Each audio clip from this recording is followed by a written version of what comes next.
Alright, welcome back to Black Lodge Trivia Night. This is Art, and we're continuing our Lord of the Rings Online book quest run. This might be it. I started this on camera, I'm going to finish it on camera. I figured, why not? Yeah, why not? So yeah, we're into Volume 4, Book 9. I genuinely think there is almost nothing left, relatively speaking, in terms of the book quests. We're at the Battle of the Black Gate. We're surrounded on all sides. Things are looking grim. We are trying to buy time for Frodo and Sam to make it to Mount Doom as we sacrifice ourselves as a diversionary tactic. Book 9, Chapter 1, Sauron's Hour. Foes encircle the host of the West as the Battle of the Black Gate rages around you. Defeat 3 foes at the Battle of the Morannon. All right.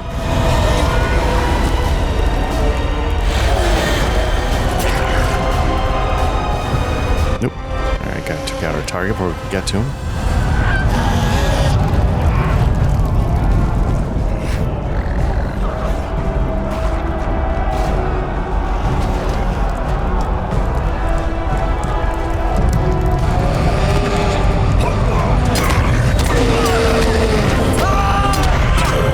So yeah, I don't know how long this is going to take, but my intention is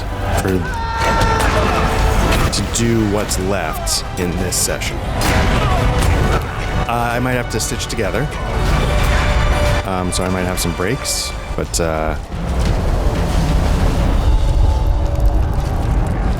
that's the intention.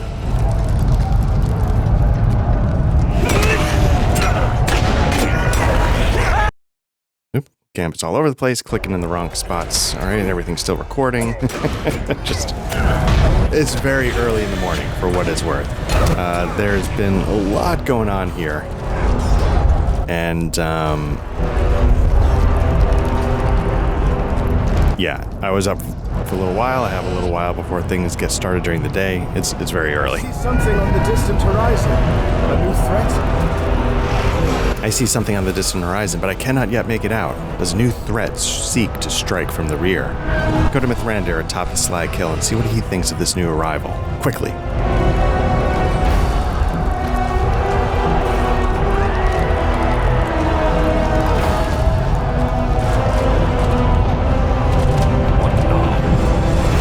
You bring tidings from the sons of Elrond? They did not wish to tell me themselves.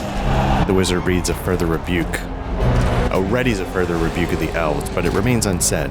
His eye lights upon the distant horizon, and wonder brightens his face. There we go. Why, here, the Wind Lord and his noble subjects fly to the aid of the host of the West. Let us see if the Nazgul enjoy this challenge to their superiority in the air. Speak to me, we will wade once more into battle.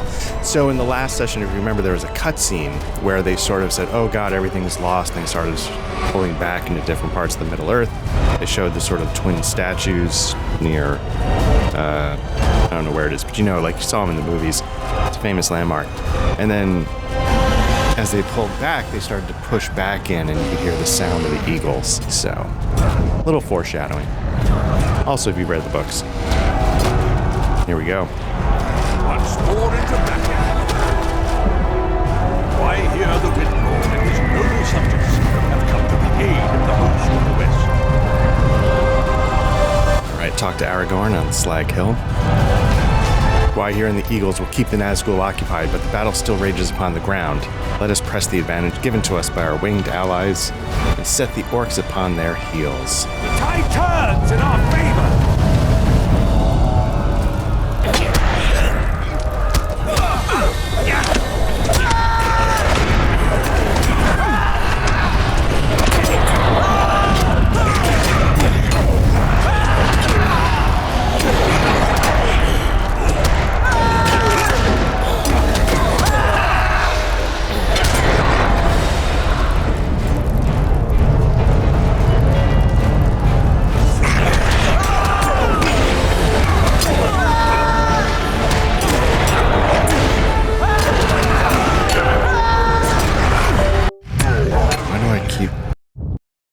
There we go.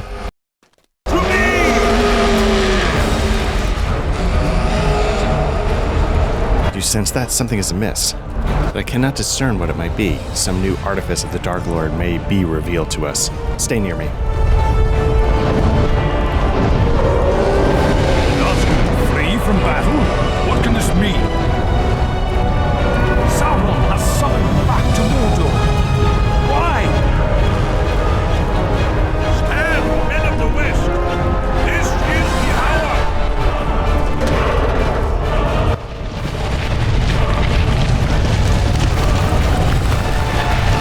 The Ring-Bearer has completed his quest! Lie here to me!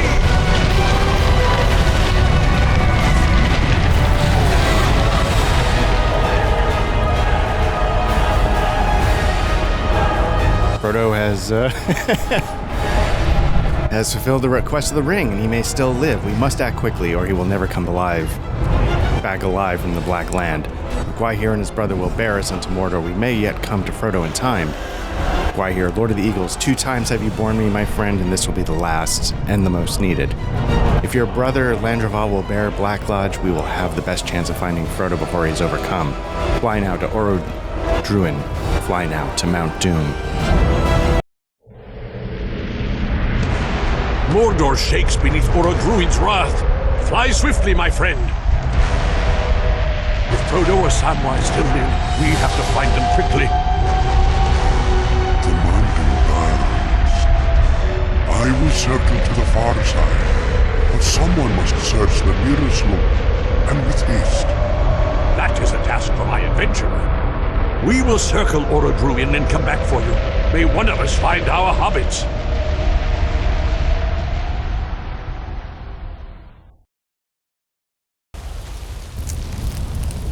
Now entering the end of all things.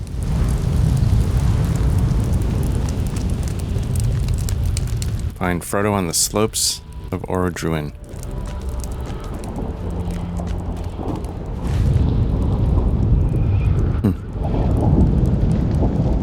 I will say,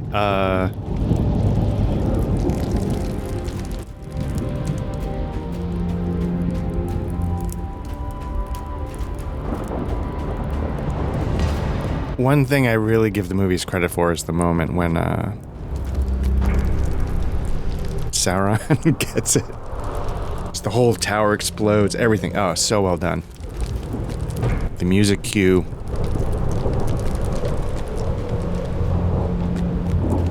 I was curious to see how they handled it here. Like, they did it in engine. I was wondering if they would do a full cutscene for it.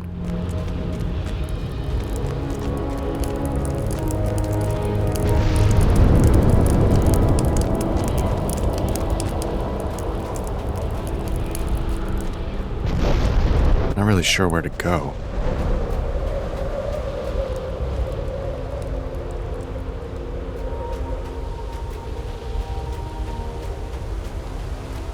Like I honestly can't remember how it's relayed in the books. In the movie though, they make a a cinematic moment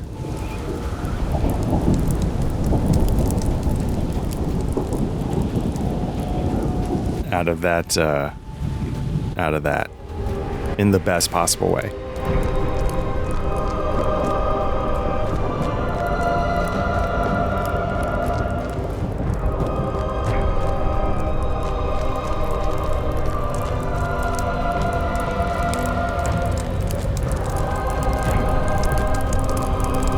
I'll tell you, this stuff gets me every time. Like,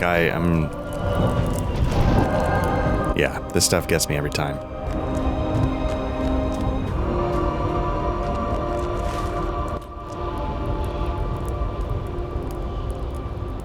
I don't know where I am.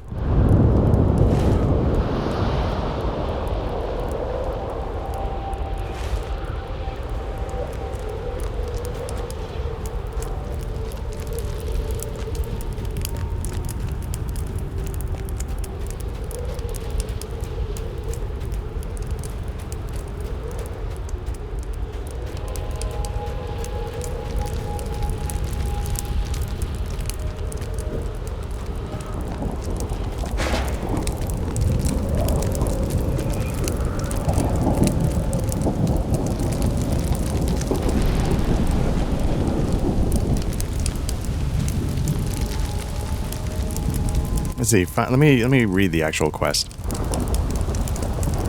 Landreval has set you down upon the slope of Mount Doom, while the eagles circle the mountain and seek for Frodo on the far side.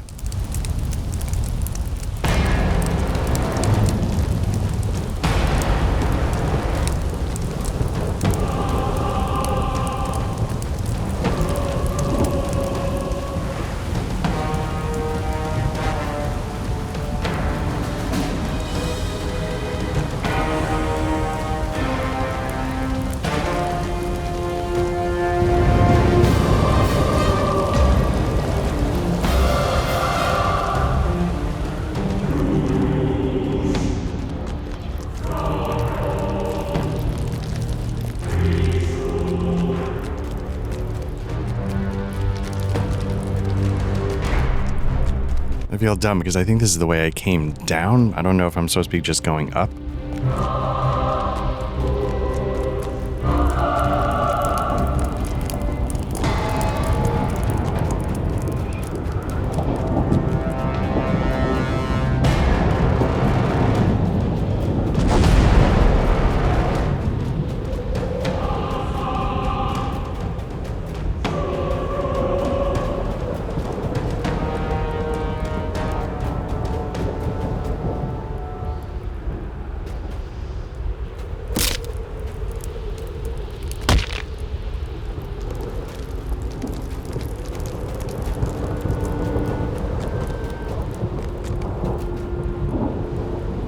You found Frodo and Sam. They are alive.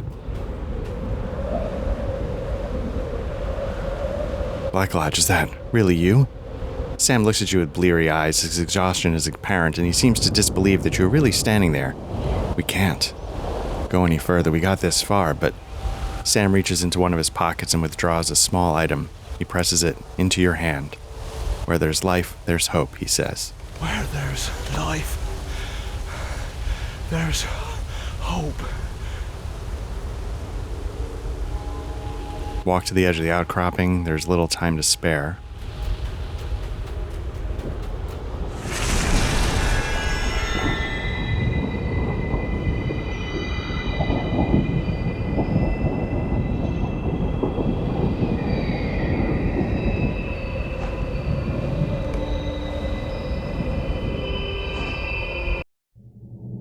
The ring was destroyed. Gwaihir and his kin braved the great peril of the skies and carried our heroes from the wreck of the burning mountain.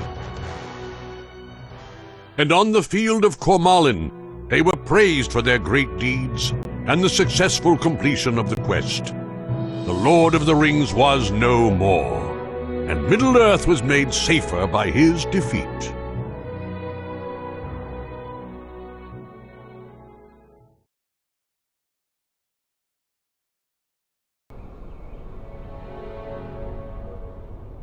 I mean, I guess that makes sense, right? Like, the Lord of the Rings is Sauron. The sum of my hopes has come to pass, beyond all belief. A great darkness has been conquered. No longer will Sauron trouble Middle-earth as he did for thousands of years. The quest of the ring came in the end to a successful conclusion, for which this old fool dared not hope, yet hoped for still. What a wonder it is to see this day. Our friends have been through much, but I know they will want to speak with you. Do not let me keep you. Our heroic friends have been through much, but I know they will want to speak with you now that the danger is past. Frodo and Sam have rested from their journey, but it will take more than a few days to recover from the exertion of their ordeal. You'll find them in the bower on the southeastern side of the field.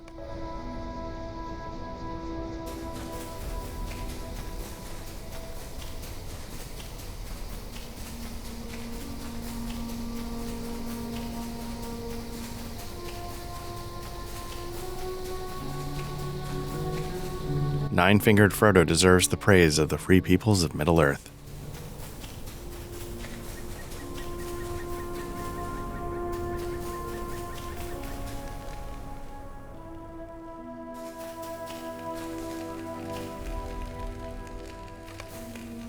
Sam beckons for you to speak to him instead of Frodo.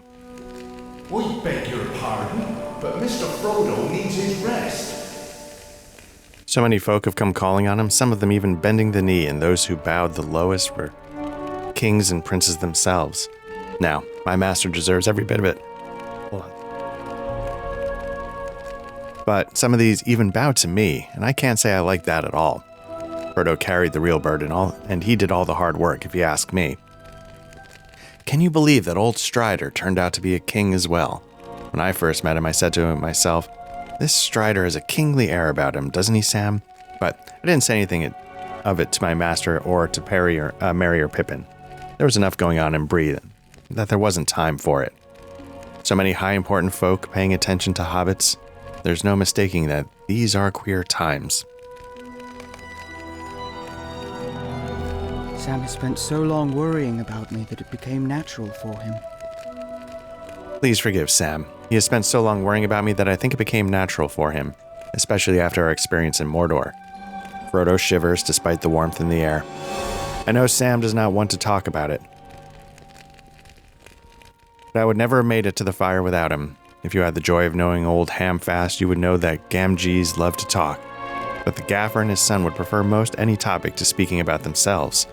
So it falls on me to tell you that I may have carried the burden, but it was the strength of my dear Sam that guided me through despair and across the Deadlands, and at Mount Doom. Frodo's face is pale and he stops speaking. He seems relieved when Pippin breaks the silence with a boisterous cheer. 3 cheers for Frodo Baggins, who destroyed the ring! Save a cheer or two for Samwise Gamgee, who got to go with him and managed to miss out on a great deal of the fighting. No, I'm only teasing. I know that Sam saw some danger, although he doesn't want to talk about any of it. Both he and Frodo are awfully tight-lipped about their journey in Mordor. I don't blame them.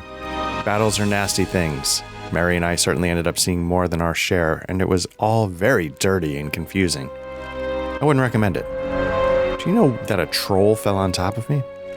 It's easy to laugh about that now that it's done, but no one was laughing when we were in the thick of the fighting. I'm glad we are still here. 3 cheers for Frodo and his friends.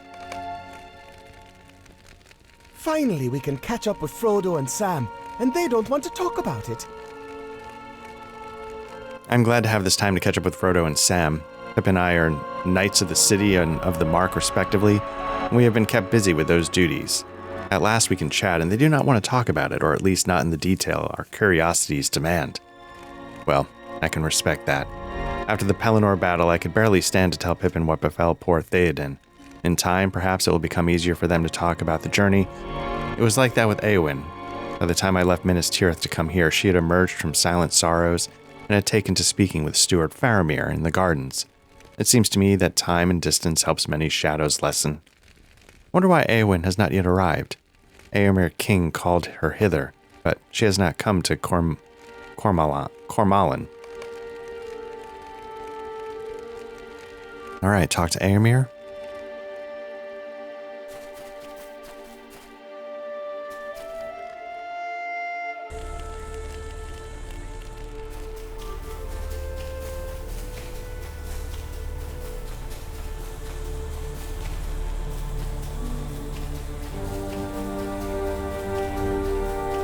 Where are we on that? I don't know North Ithilien. I don't know if I, Oh, yeah, no, we spent some time here. Yeah, okay, I'm sorry, I do remember this.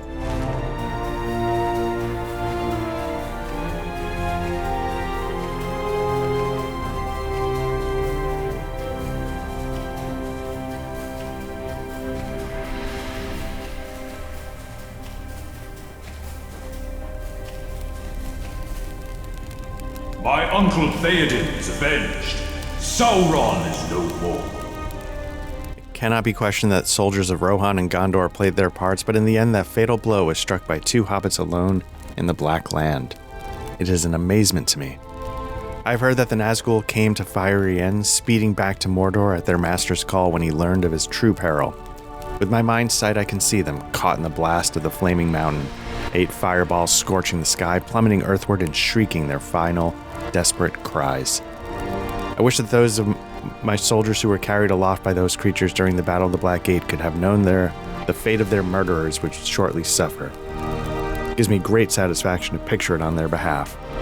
Ride, Earlingus, ride. You are avenged.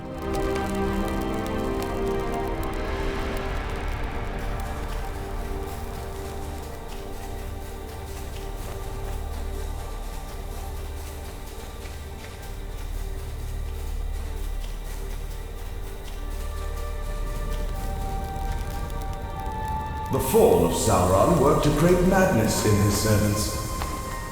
And many of them despaired once he was gone. Did some spell hold them ensconced while he yet lived and death broke his hold upon them? I cannot say. But I did witness that many of the orcs cast themselves into pits or fell upon their weapons once he was gone. There were others among his servants that were made more ferocious by the fall of their master, and these fought long and with desperation. Some of them fled back through the ruins of the gate.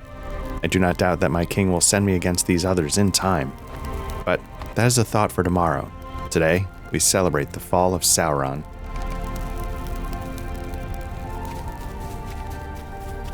Talk to Gimli and Legolas.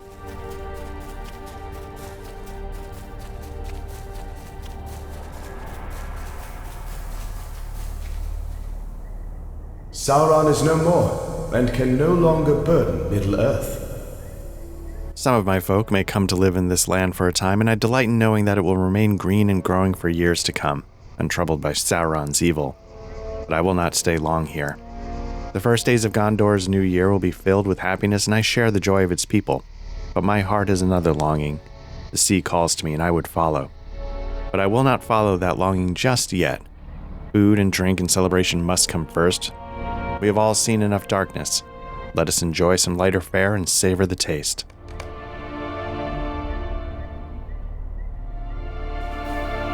Yes! Little Ed McMahon, yes! Alright. That was quite a feast, and most well-deserved. It is not every day that an evil such as Sauron is laid low, after all. It seems as if Elrond and Gandalf made the right choice back in Rivendell, doesn't it? Frodo Baggins may not be a dwarf, but he has proven to have the determination of my kind.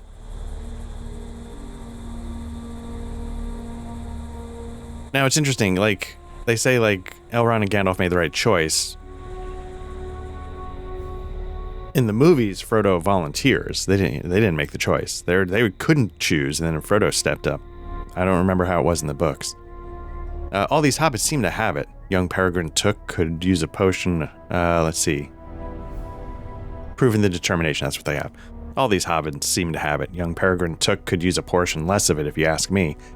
He's fortunate I saw him lying beneath that troll before the Black Gate and heaved the great beast off him. I might have sworn up and down that he was dead, and yet he lives and is up and about already. He has caused so much trouble, and yet still I am fond of him for all the bother. There will be many days of merriment aplenty, Black Lodge, but sometime in the weeks ahead, I must set my eyes to the north and return to the lonely mountains.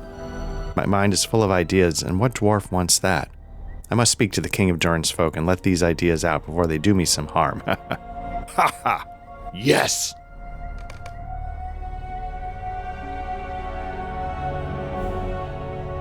Alright, talk to Radnir. Yeah, I apologize. My voice goes very quickly, but like first thing in the morning, it's the most messy.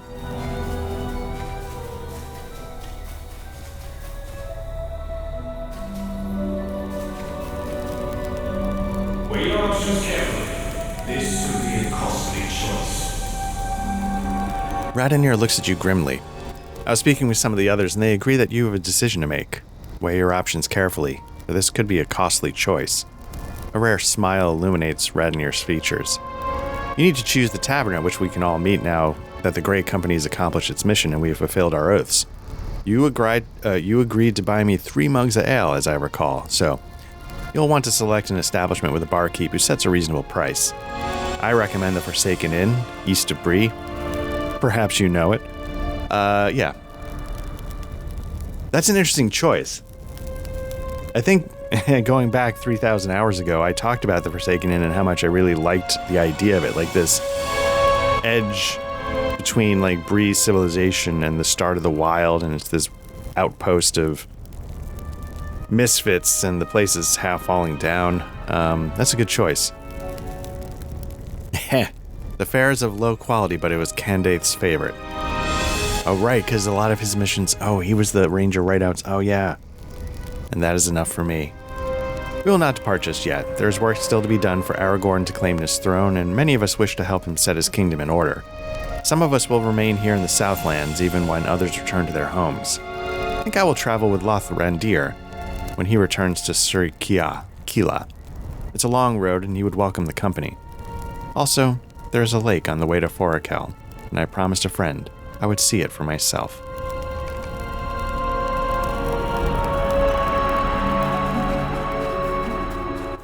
I'm a big fan of, and I've said it before, I've always enjoyed when this game gives you moments. And so I very much am enjoying, like you've had the big thing. Take a minute, talk to everybody, enjoy it, bask in it. There is a small matter about which I wish to speak with you. Reconnect, yada yada. Ah, Black Lodge, I'm glad you've returned to me, for there's a small matter about which I wish to speak with you. Frodo's ordeal in Mordor has left its mark upon him. No, I do not only speak of the finger he lost to Gollum's biting teeth. I speak of a mark that none can see, but still persists, casting a pall upon his heart. He has retired to the bower that was prepared for him. I will see that Samwise has a task to undertake that will free Frodo from his watchful gaze, and perhaps we can learn what still troubles our victorious ring-bearer.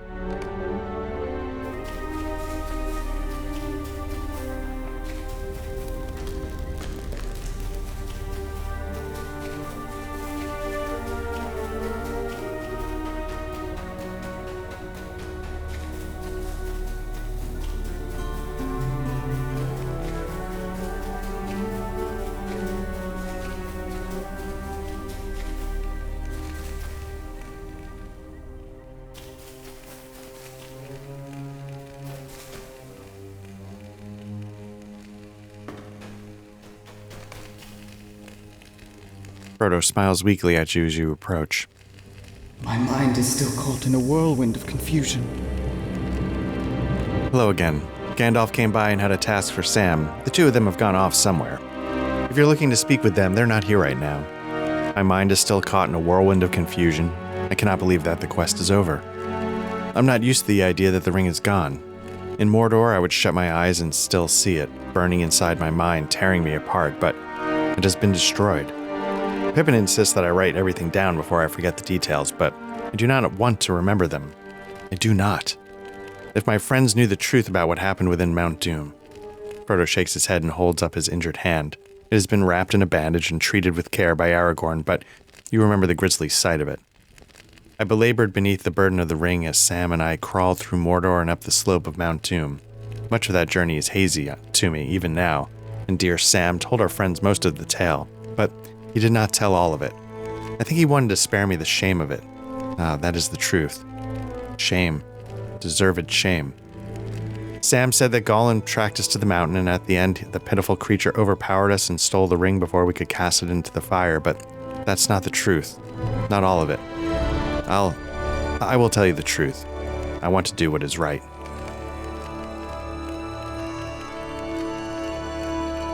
Alright, so talk to Frodo and experience interlude, precious at last, or read the shorthand account. I don't want the shortened account.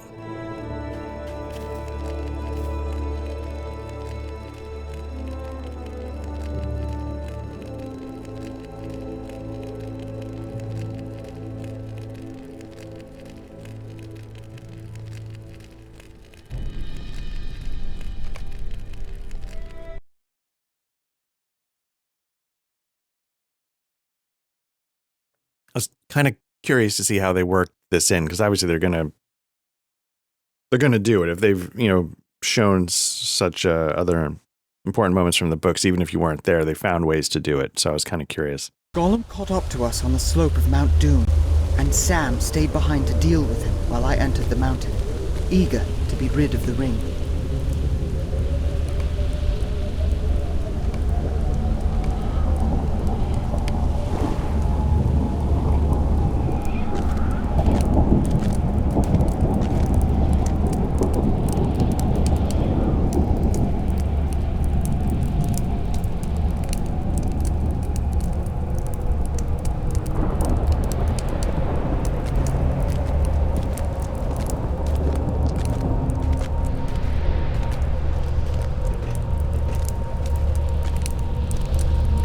But Sam, dear Sam, could not bring himself to slay the wretched creature.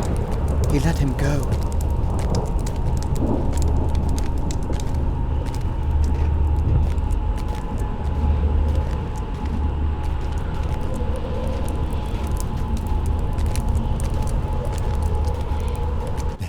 Find the hobbitses. That is. So it was that Gollum followed Sam into the mountain.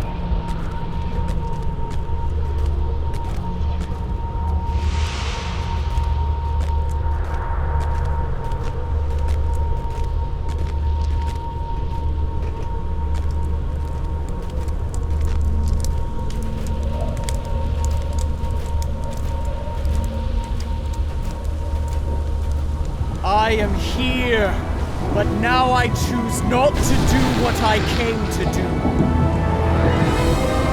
I will not destroy it.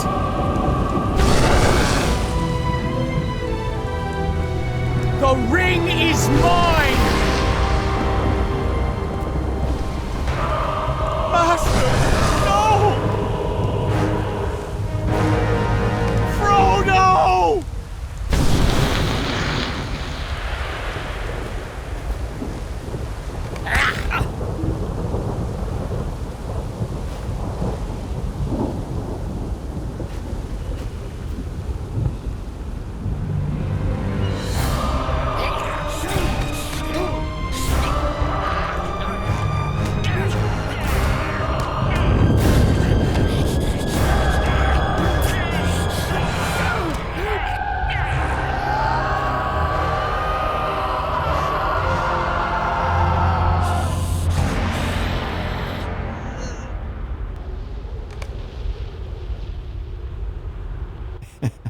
Dance.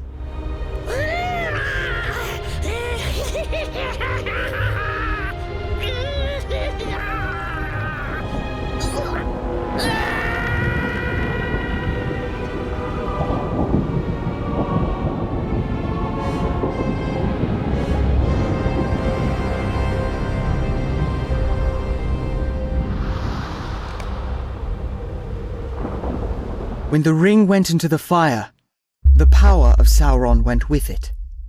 His works were unmade, and he was undone. Were it not for Gollum, the quest would have failed.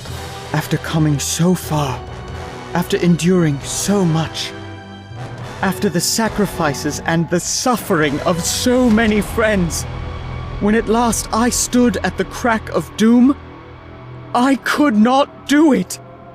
I chose not to destroy the ring. How can I bear the shame of it? I let them down. I let everyone down.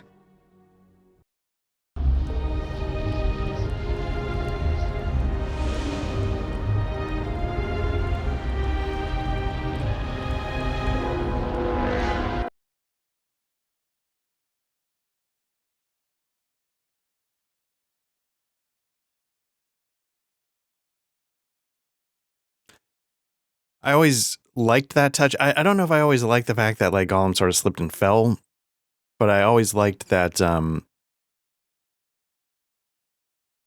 two things. I always liked that it was actually Gollum who got the ring into Mount Doom, because it sort of makes it like the way Star Wars, when you get to Return of the Jedi, it's really about Darth Vader's saving more than Luke being a hero. Like, you know, sort of it flips it. So I always like that Gollum was the one who gets the ring into Mount Doom. What was the other thing? I don't know how I would have handled it, but I liked that in the end the ring sort of won. You know, like no, like when it came to a moment of truth, nobody's able to resist it, and yet somehow they found a way to still win. I don't know about slipping and falling, but you know what I mean? Like, I always liked that it was Gollum who did it, and I always liked that. Yeah, I always liked that the ring was as powerful as everybody said. You know the truth now. So many good people suffered, so many good people died, so that I could get to the mountain, and at the end, I could not bring myself to do what everyone depended on me to do. How can I live with the shame of it?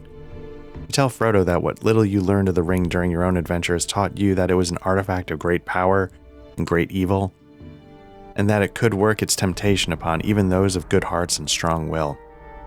Maybe you're right.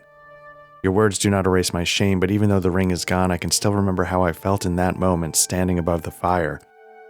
I did not wish to destroy it. I would have rather died than allow it to be taken from me. I cannot imagine how Smeagol survived for so long after the ring came to Bilbo. Or perhaps I can. It was the desire for it that drove him, and that feeling is familiar to me and painful. Pippin worries that I will forget the details of my journey if I do not write them down, but details are etched upon my memory. I cannot believe that I would forget how I felt in that moment. But perhaps I should write it all down. Perhaps I should write it all, and it will serve as a reminder and as a warning. A reminder that good purpose can go ill, but that evil purpose might still serve good. And a warning not to judge either too readily. Thank you for easing my mind and my heart. Gandalf has returned, and now I think I see the makings of a conspiracy. But thank you for the kind words, and I give my thanks to Gandalf as well. I'm very fortunate to have such friends as you. I'm ready to have a rest and an end to adventuring. I shall be content just to see Bilbo again and to return to the Shire. I will write down my part of the quest of the ring, all of it, and I will be thankful for the opportunity to live in peace.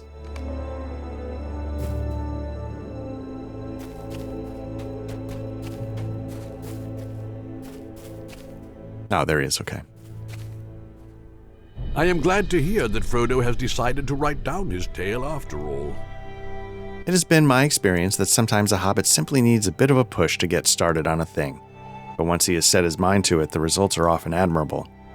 I trust you told Frodo that no one could willingly have destroyed the ring? I meant to return more quickly and tell him that, but Samwise grew suspicious that I was wasting his time and required more assurances, or he would hastily return to his master. Wasting his time? Me? Mithrandir chuckles mirthfully. I was, of course, but that's neither here nor there. All that matters in the end is that you have assuaged Frodo's concerns and helped him come to terms with his experience. He deserves that, and more, for the deed he has done on behalf of Middle-earth. But enough chattering. Aragorn is asked to speak with you.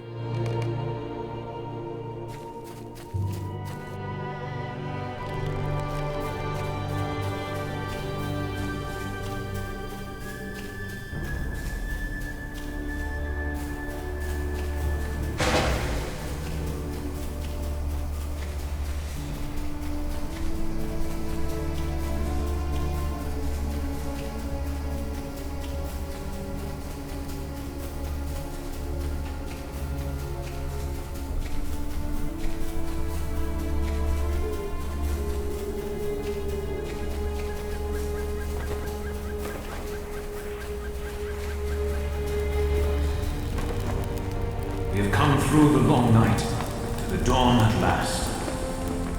Many were the days I believed all my choices were going wrong, but despite those errors, we have seen the destruction of the ring and the downfall of Sauron. When Frodo completed his task, Mordor was shaken to its very foundations by the eruption of Orodruin. The Black Gate and the Towers of the Teeth crumbled and fell, but who can say what lies behind them in the land that was Sauron's? There's a shroud over the plateau of Gorgoroth, and it masks our sight. Aragorn smiles wryly. I have not yet been crowned king, but already I am thinking about Gondor's future. Can we not have one day of satisfied peace? Sauron is no more. There will be a new ordering of the calendar to mark the occasion. In the kingdom of Gondor, the new year will now begin on March 25th, the day on which Sauron fell and hope was restored to Middle-earth. There are still many preparations to be made before I can ascend to the throne of Gondor, but today is a day of celebration. My friends and my kin have earned this day of victory. Enjoy this day, for you too were instrumental in its arrival. Right, talk to Mithrandir.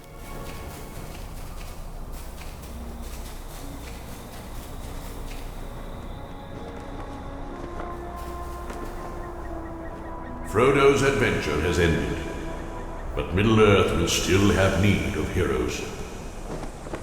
Frodo has earned his rest, Black Lodge. His adventure has ended, and yet Middle-earth still has need of heroes. Gondor will need you as well as others among the free people, dwarves, elves, and hobbits. Be ready for their call, my friend. A great evil of the world has departed, but there are others that will need heroes to face them. Do not face them alone. Some measure of the strength of Sauron was bound to his ring, but much of his strength was derived from his mastery over the weak, and the weak of will. I foresee that some of those freed from his dominance will seek to gain advantage from his fall. The shroud over Gorgoroth is a veil that must be pierced if Middle-earth is to live free from fear. I mean, that's kind of the thing, right? Like, it's you've killed the rot, but now you got to expose the rest to sunlight so it can get finished off.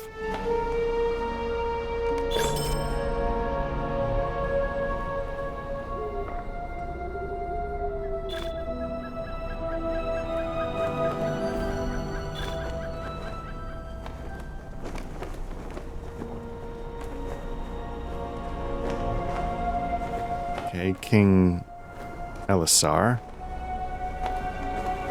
That's the name of Aragorn, right? I hope this letter finds you well in continuing to fight for the free people of Middle-earth in any capacity you can. The forces of evil are always arrayed against us despite the victories or defeats of their dark master, and yet I know in my heart that we must take what rest we can and cherish times of peace that may steel our resolve for times of hardship. To that end, I desire your attendance at my wedding to Arwen Undomil. Yeah, that's okay. The wedding is planned for Midsummer's Day, and stable masters in major towns and cities should be able to bring you hither as that day approaches. I await you in the Tower of Ecthelion in Minas Tirith. Let us make the most of this time of celebration, for our recent adventures have shown me that danger is never far off, and a good time of peace must be appreciated lest it vanish for good. Your friend, Aragorn Elisar, King of Gondor. All right.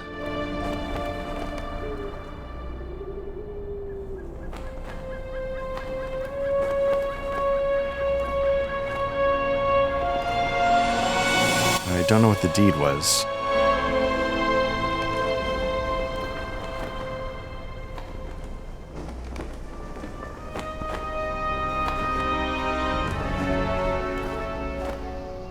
You've been summoned by those who seek to enter Mordor.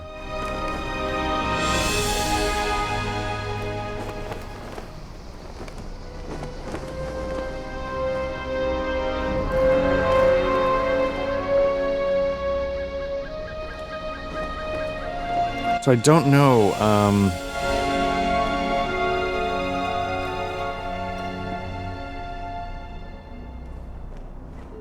I don't know, like, the length of certain things. I thought there was a volume 5, though, so I don't know.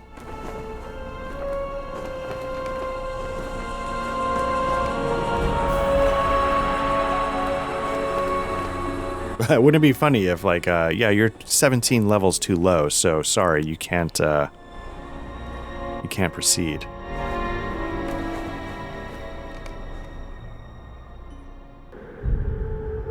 Oh, I see, okay.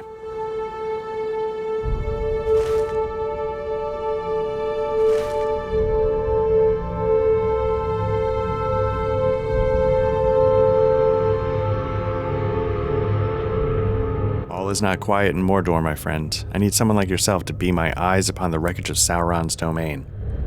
Aragorn has appointed Saedor, captain of Gondor, to watch over the Black Gate. Others lead an expedition into Mordor. While you're not obliged, I ask of you to join the company. Speak with Saedor if you are willing to brave the plateau of Gorgoroth. There's that. Sauron has been defeated, but the evil he stirred to wakefulness persists.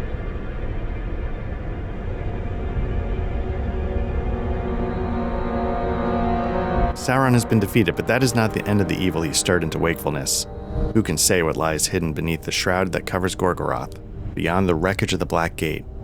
The Dark Lord was a master of foul sorceries, and from the height of Barad-dûr, he set many terrible plans into motion. I cannot believe that every one ended when he did. Adventurers have already begun taking hesitant steps through the ruins of the gate. Let us join them, and I will take their measure. The dangers that await in Mordor will be too great for some of them, I warrant.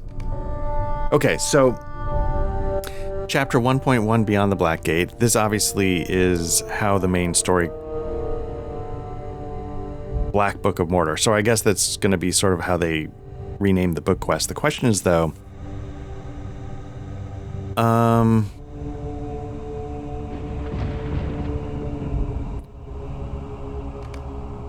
Let me double check. The question is though, like, we got invited to a wedding,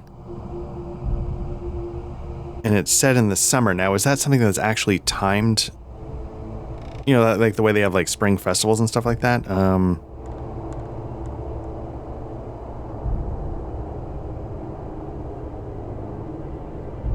I'm a little confused. How do I get to my mailbox? Probably have to go to a mailbox. So that would be, let's see, Aragorn wedding, Lotro.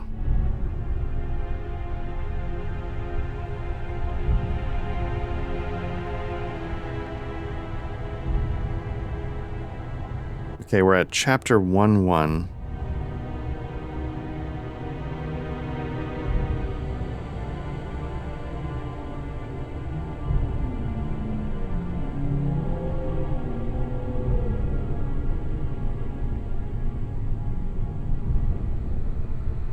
So you have to go to the midsummer version of Minas. I don't know how to...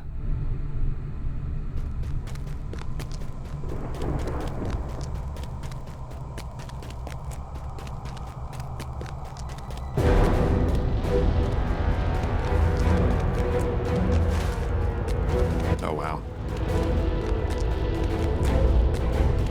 So we're up here. Wow.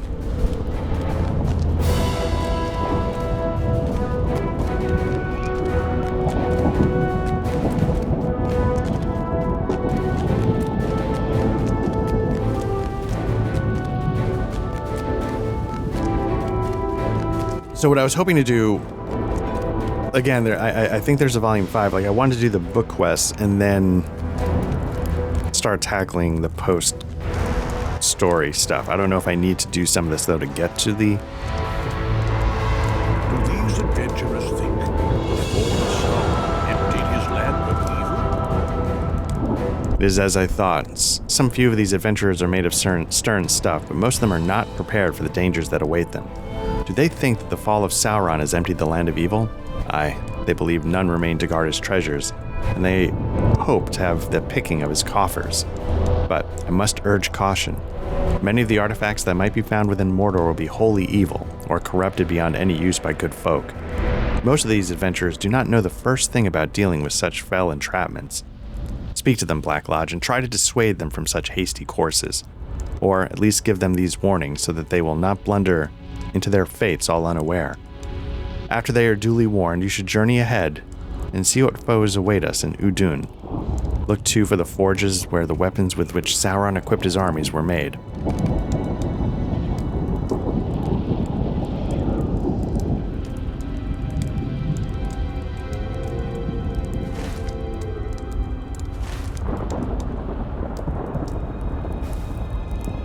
I am a scholar from the Houses of Law in Minas Tirith. Knowledge awaits us. I know you, or rather I've heard tales of the many great deeds that you have performed, and to a scholar that feels like much the same thing. My name is Covadil, and I am a scholar from the House of Lore in Minas Tirith.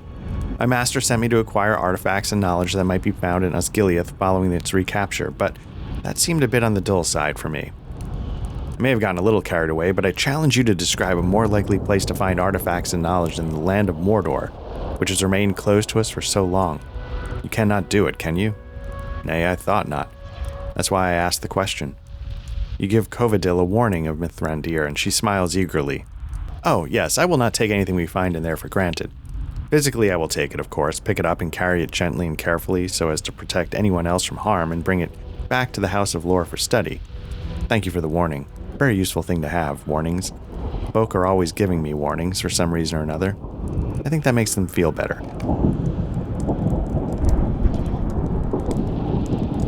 So where's... Sador's right there. What I'm going to do is... Can Sauron truly be gone from Mordor? I respect the warning of Mithrandir, but I do not need it, for I am Harthalin, and this is not my first adventure in the Black Land, not my first rodeo, Middle-earth style. I fought at the side of the High King Gil-galad during the Battle of Dagorlad, and I know well the subtleties of Mordor. Many of my friends fell before the Black Gate, and many others met their ends on the slopes of Ord-Druin. I wish to pay my respects to those who fell long ago, and I have one other purpose beyond that. I've returned to Mordor with an abundance of caution, for I disbelieve that Sauron can truly be gone. Have we not heard this tale before? I desire to see the proof with my own eyes, for he is a master of trickery and deceit, and he has escaped death time and again. What's different now? I welcome your assistance, Black Lodge. We will need to rely upon our friends when we journey into the realm of Sauron, whether he be truly dead or no.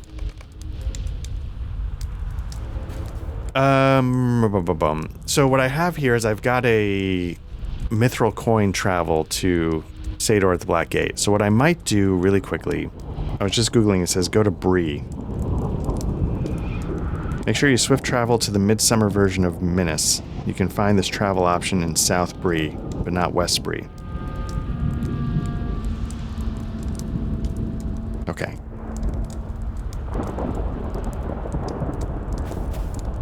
The Vale of Udun lies ahead, and its treasures are ready for the taking.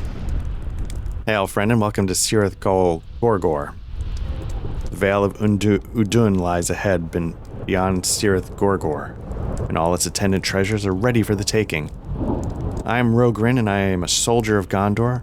I fought on the Pelennor and before the Black Gate, and now I am prepared to seize the spoils of war from the clutches of the vile orcs who fought for Sauron. They say he's dead, and I believe it. I was fighting at the base of one of the slag hills when the Mountain of Fire shook all of Mordor, and I felt that blast in my very bones. The Dark Lord was much nearer to the mountain than that, perhaps on its very slope, and not even he could survive that, could he? No, I think not. It's only right that Gondor reaps the rewards of victory. Ooh, that's how we got into this in the first place. Just that greed of... Yeah, you tell Rogrin of Mithrandir's warning about the artifacts that might remain in Mordor, and he scoffs. I know dark magic when I see it, and I will not go near anything of that sort. I want gold, and silver, and gems. Those are the spoils I understand, and those are the spoils I seek. The wizard need not worry on my account. I can take care of myself. It is an honor to meet you, for I have heard tell of your great deeds. I've heard tales of I've heard tell of the great deeds you have done in service of Middle-earth.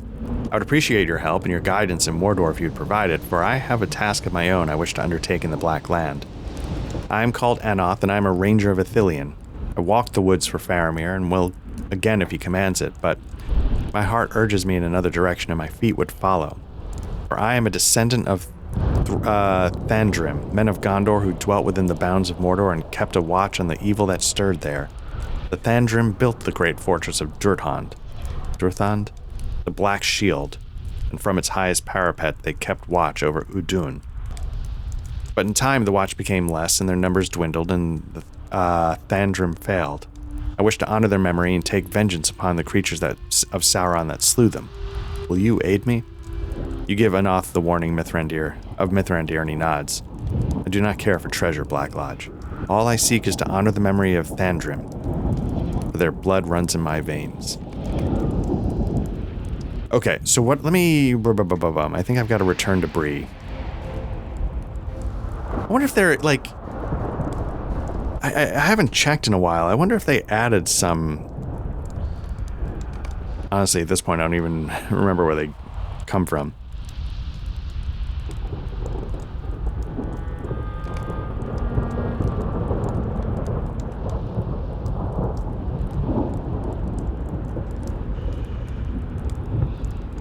I wonder why that's got a target on it. Passive.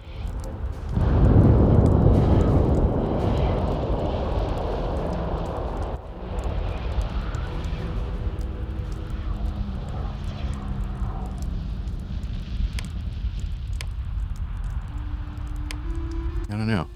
I feel like, or is it active? I don't remember where they put these things.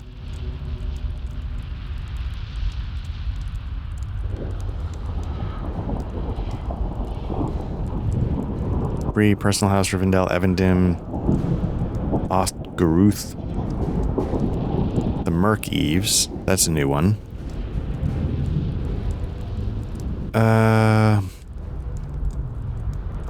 fishing. We don't need that. Let's get that out of here. Get those somewhere else because I'm not really using them. Muster and Merc Eaves. 21st Hall I've got. Nope, I got Merc Eaves there too. Oh, okay. So yeah, they don't really give you any more.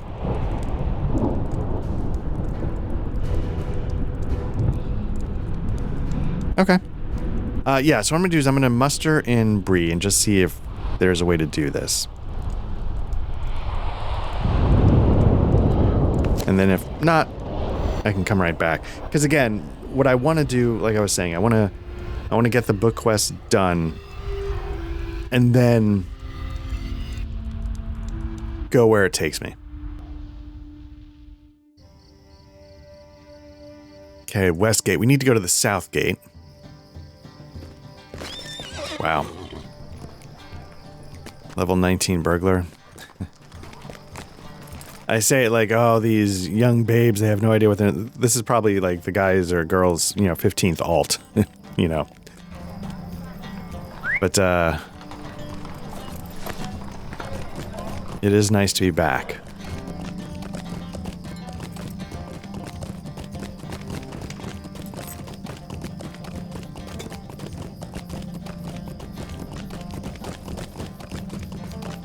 So yeah, let me go to the mailbox really quickly.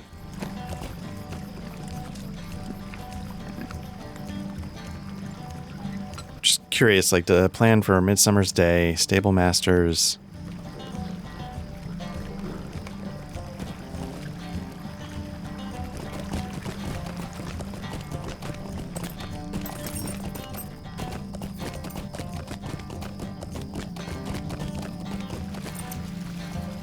Ooh, 160.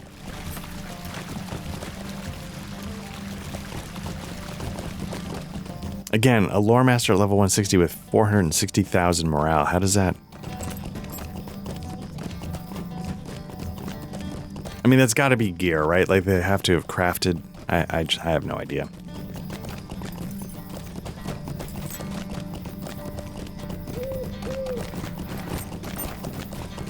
I gotta say, it's been a while since I've been here. I'm not 100% sure I'm going the right direction. I think I am, okay.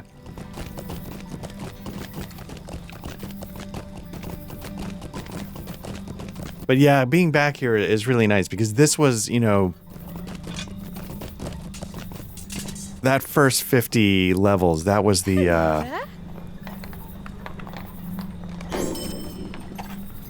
that was a really singular magical MMO experience, like going through Angmar. Like, because once you get past Angmar, I feel like they feel the need to start merging more and more of the books. When part of what I always thought was interesting was greetings, keeping it to the side in a way that kept it, that was, I found interesting. We're going to, I guess, Minas Tirith. I don't know if that's its own.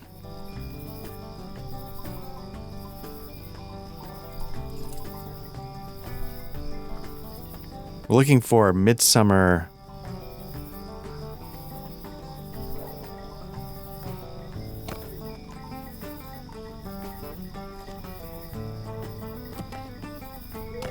There's Minas Tirith.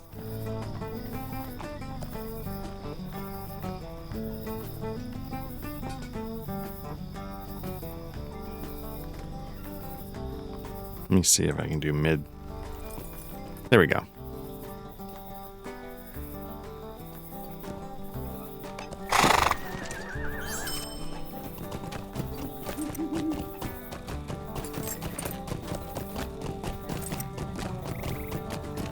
Of course, we get to wrap this up in Minas Tirith, which I...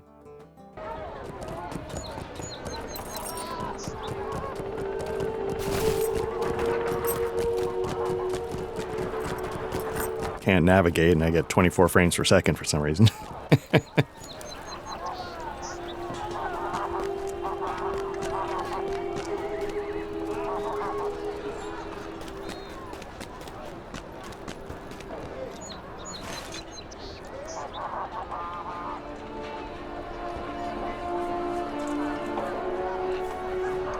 I'm assuming I want to get to the top.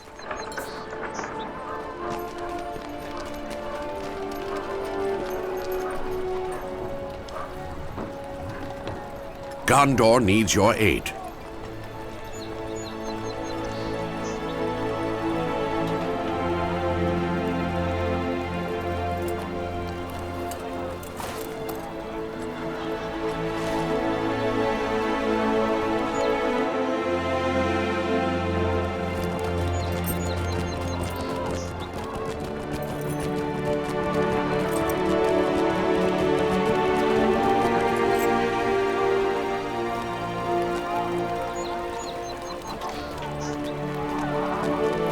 It is cool to see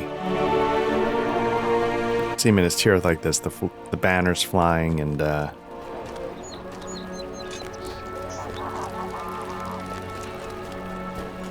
you know, the joy restored, because it was grim.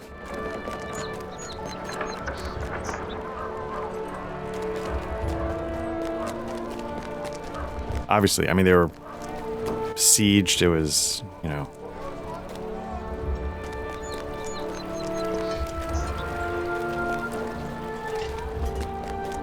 I think I'm underneath the place I want to be, but I'm not 100% sure.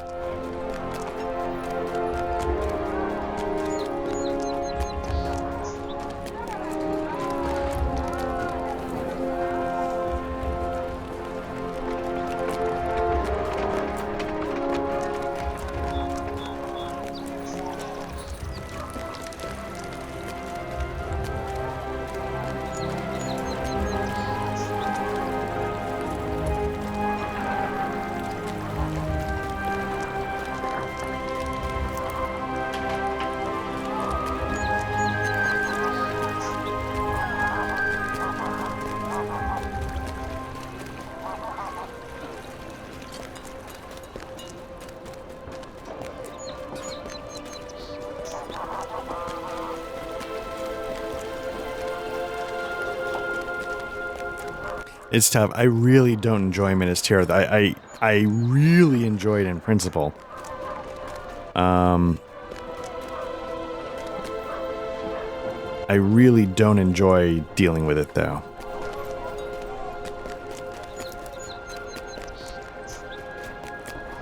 So I think I've basically come full circle, or I'm close to it.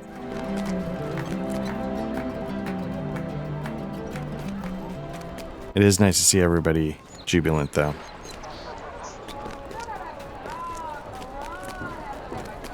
Yeah, I've just made a full circle. How the hell do I...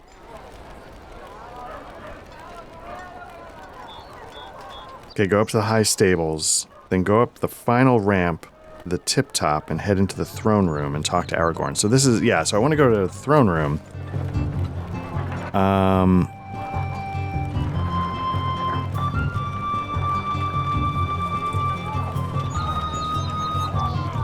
It's a nice take on the main theme.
I apologize. I'm getting 30s, 20s, 40 frames a second.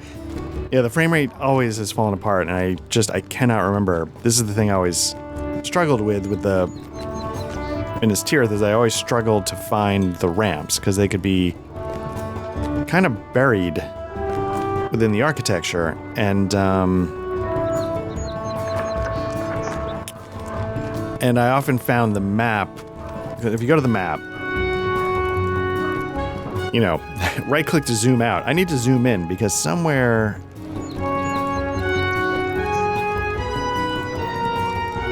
You know, I started to get used to seeing it. Well, it's harder to see now.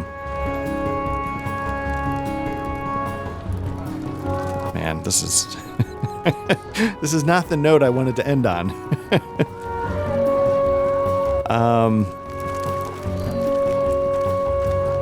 Usually the ramps are on the inner wall, and usually you have to, like,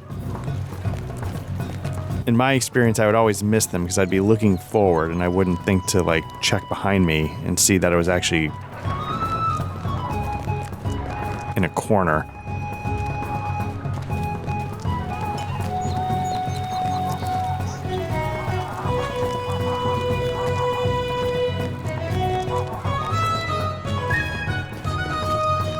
I do love the take on the theme.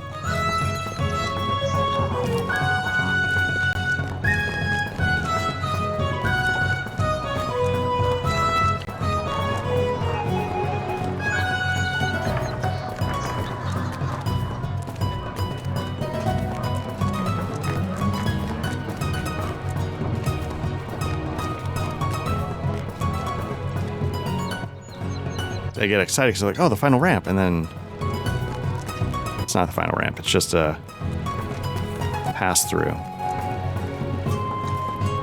Now we're back to the goddamn high stables. Is this...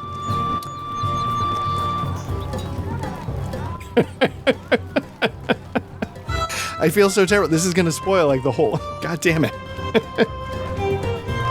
Oh, man. Okay, go up the final ramp. Throne room. Okay, how do I get to the throne room? How to get to throne room. Minas Tirith Lotro. Okay, use the high stables. Okay. Go back through the stone tunnel the horse came through. Immediately upon exiting the tunnel, turn right and take the ramp up to the citadel. Okay.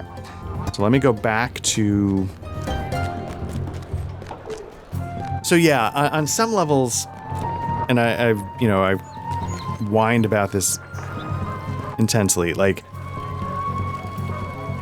go back through the tunnel it came through. That's the tunnel, I think, right? Go back through the tunnel and then immediately turn right and take the ramp up. It's sort of like, in my mind, and this is Minas Tirith, Moria was, a similar thing. It's a sort of it combines everything that's tough about this game. There we go. The inflexibility of the UI, maps that are too zoomed out to be useful, and the inability, that's the flexibility, you can't zoom in. And then very true to the setting, but for me, frustrating areas to navigate. And eventually I got used to Moria. I don't know if it's just because I spent more time there, but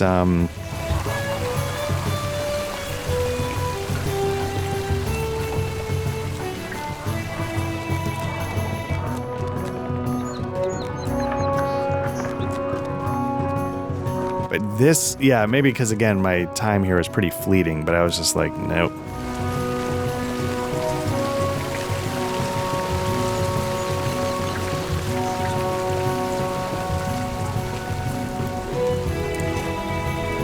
I don't know if this is the throne room or not.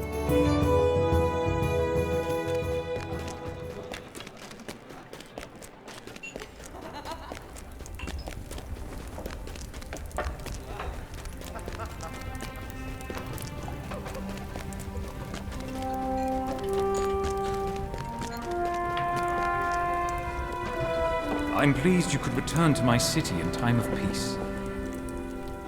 Black Lodge, my friend, I'm pleased you could return to my city in a time of peace, with war safely behind us. We cannot lower our guard over much, it is true, but Mithrandir and the Council of Gondor both assure me that the threat of further war is at a low ebb for now. My mind therefore returns from marital matters to those of the heart. From martial matters, to those of the heart, for a day long prepared is nearly upon us. As you well know, Arwen, my betrothed, travels even now to Minas Tirith, where we shall be wedded before all of Gondor, and she will be the queen of my kingdom. Long have we waited for this day. It is very important to me and my love that the ceremony be conducted properly, but my knowledge of such matters is not sufficient. Mithrandir insists that he has an understanding of the rituals, but some members of the council question the depth of his knowledge concerning the customs of Gondor. The council therefore selected a number of Gondorian representatives to decorate the city and make ready the ceremony. The woman responsible for the wedding ceremony is named Rodwin, and I would ask you to lend her your able assistance if you have the time and inclination. Arwen will be here soon with her household, and I want all the preparations made before she arrives. Okay. Book 1, Chapter 1. So, Volume 5, here we go. I'm going to... Too close. Oh, she's right there. Okay, I was going to say I'm not going to... I see. We have things well in hand. Yes, hello. Is it Black Lodge, is it? I see. You're to help me make ready the wedding ceremony? I assure you, we have things well in hand. Rodwin appears visibly nervous and seems to be having some trouble meeting your gaze. There's something familiar about this woman, but you cannot quite place it. The name sounds familiar, I guess. Let us meet somewhere to discuss the preparations. There's no point in disturbing the king with such details. Surely you agree. Let us find a quiet spot to discuss them. If you leave the Tower of Ecthelion and turn north, you will see a doorway spanned by garland of flowers. Slip past that garland and climb the steps to the wall, and that is where I will meet you.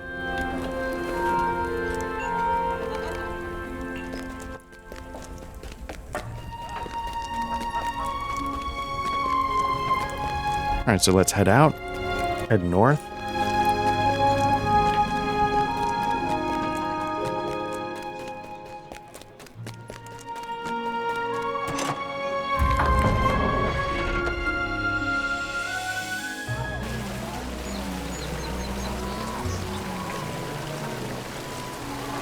Okay, we want to go through the...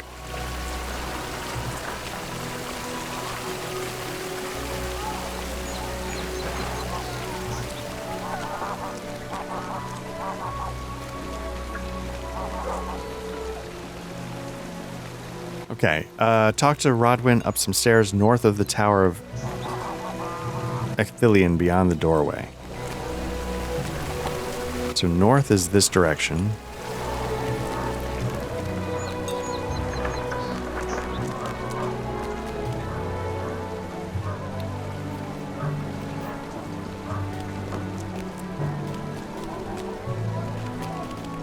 See, again, like, the stairs, like... It makes sense, but man, is it a pain to, Oh, you remember me, surely. Rodwin, champion of Gondor? We met near Parth Galen along the east wall of Rohan. My friends and I had gotten into a bit of trouble, and you helped us get out of it. I was quite surprised to see you again in the throne room of the White City in the presence of King Elisar, no less. You asked Rodwin what curious road took her out of the wilderness and gave her the responsibility of planning the king's wedding. She raises her hands level to her shoulders with an energetic shrug. Would that I could tell you. The adventuring life was hard, and to be honest with you, my friends may not have been entirely prepared for it. The road we thought to take north was crawling with orcs, so we turned south and arrived outside the Pelennor fields just as the Gondorian force returned from Mordor in triumph. Happy timing.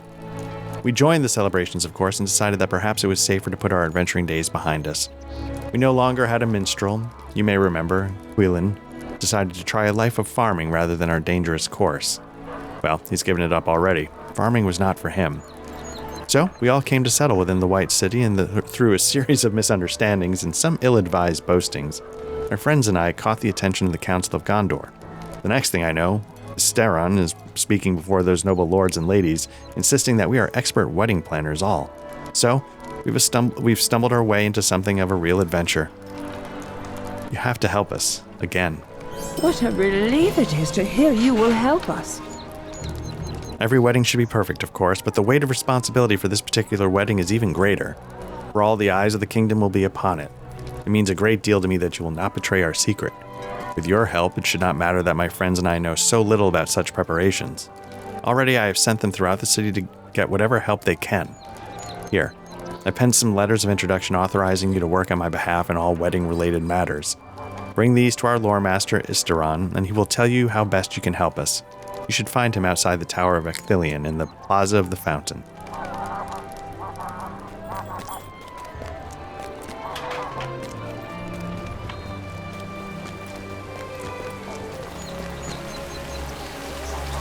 All right.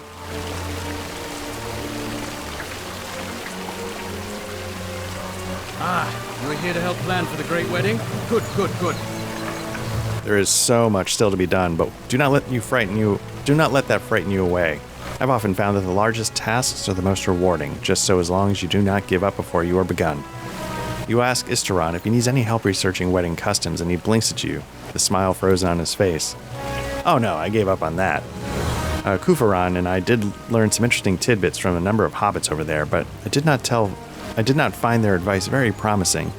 Their hobbit traditions felt very quaint to me, not at all appropriate for such a grand wedding as this must be, but you are welcome to consult with them if you like. They are to the south of the Tower of Ecthelion, I believe.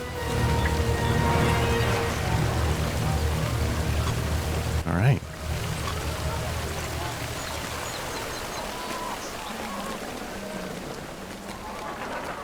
You found the hobbits who helped Isteron, Frodo Baggins and Samwise Gamgee.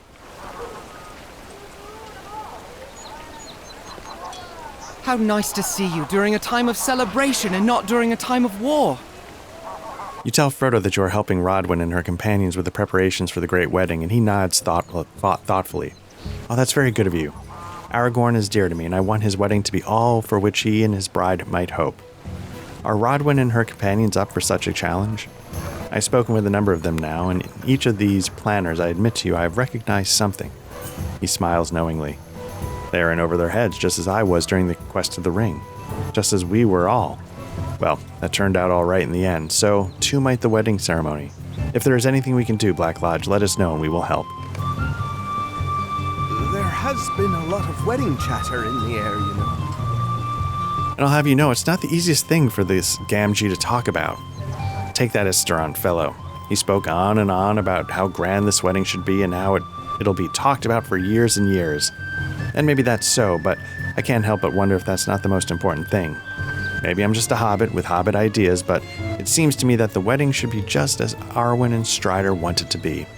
Does it matter what the kingdom thinks of it or for how long it's talked about? Sam falls silent and sniffs the air.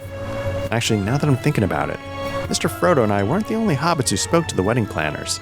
Merry and Pippin talked to them too, and when they finished, they went off laughing, looking very pleased with themselves about something. It might be worth looking into. Those two are always causing trouble of some kind or another. And if you follow the smell of their pipe smoke, could be you'll get to the bottom of it. All right, follow the smell of pipe smoke to the southwest in order to find Merry and Pippin.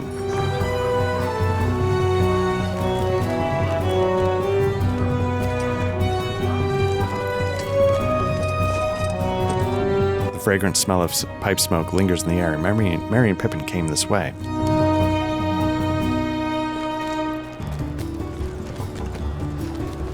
I like that Merry and Pippin are like sneaking off behind the bleachers to smoke weed.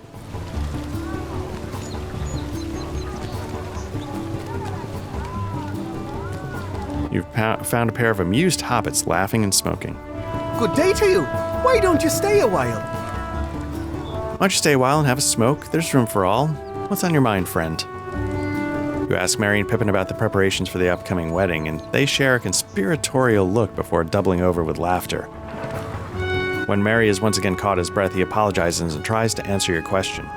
It's going to be a real sight to see, Black Lodge. It seemed to us that those wedding planners might not have actually been to a real wedding before. And you know Pip and I have been to plenty. We're real experts on the subject, you might say, so we gave Kufaran a detailed account of the most important Shire wedding traditions. It was the right thing to do, wasn't it, Pip? How did they go again?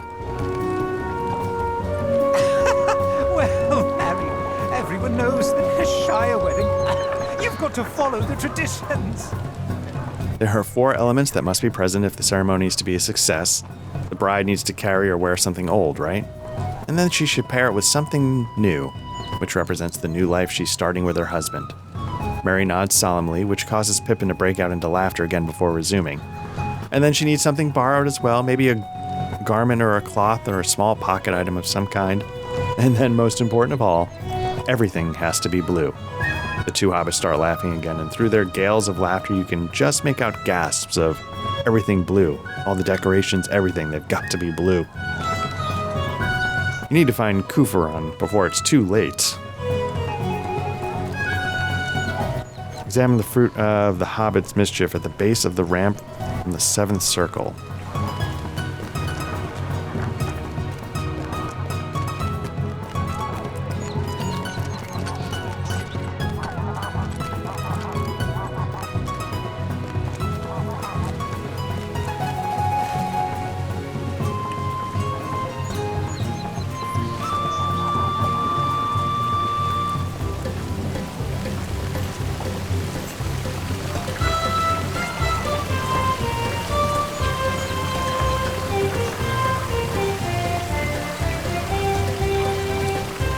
I think the ramp is right over here somewhere, so let me see if I can...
Decorations are indeed, as Merry and Pippin suggested, overwhelmingly blue.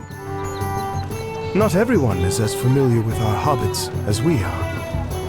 Legolas speaks solemnly, but the son of Thranduil cannot completely mask his amusement. Not everyone is as familiar with hobbits as we are, Black Lodge. Am I right to suggest that this must be the doing of a certain Brandybuck and Took of our acquaintance?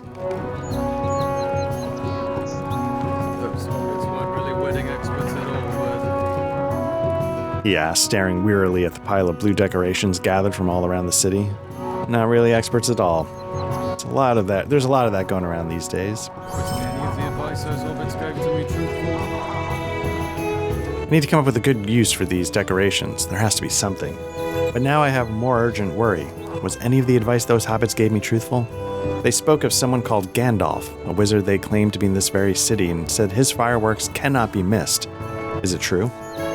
You assure Kufaron that Gandalf is indeed a master of the art, and his fireworks have a truly remarkable reputation for excellence.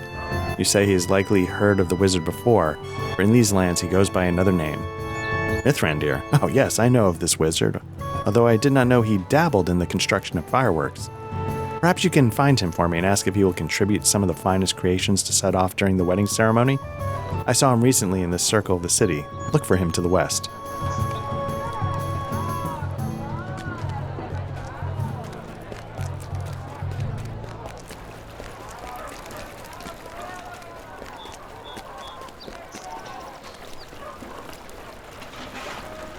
My fireworks? I'm sorry, Black Lodge, but you may remember that it was a time of war until very recently. When Shadowfax bore me hither with young Peregrine Took, I did not have the luxury to bring any fireworks along with me. You apologize for disturbing him, and the wizard raises his eyebrow at you with apparent amusement. Are you always in such a rush that you cannot wait for an old man to finish speaking? I said I did not bring any fireworks with me on the ride from Rohan. I did not say I no longer possessed any. Indeed, I have collected 1 or 2 such devices during my time since the war ended, and I have stored them in a small crate in my quarters. Now, there are not as many as I would like. It was my custom when lighting, There are not as many as I would like. It was my custom when lighting such crackers in the Shire to really fill the night sky with illumination. That was both for the delight of the hobbits and for my own, if I'm speaking honestly. But perhaps the few crackers I have assembled will still bring some small measure of enjoyment to the attendees of the wedding. Go to my quarters in the High Guest House in the 7th Circle and empty the crate of its contents. I'll see what can be done.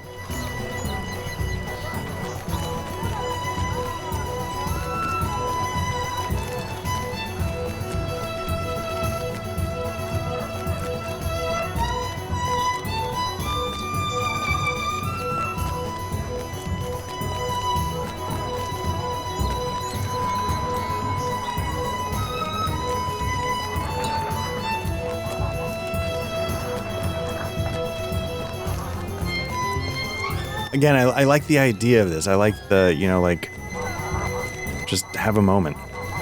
I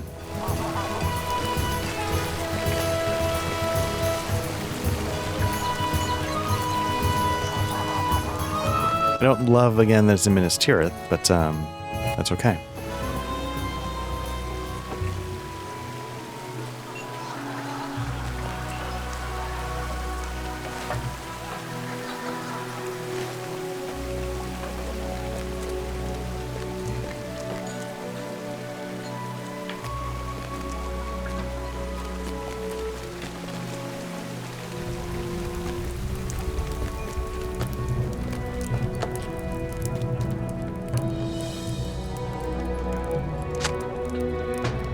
You retrieve dwarf candles known for their angular shapes and geometric progression. Okay, let's take some more out.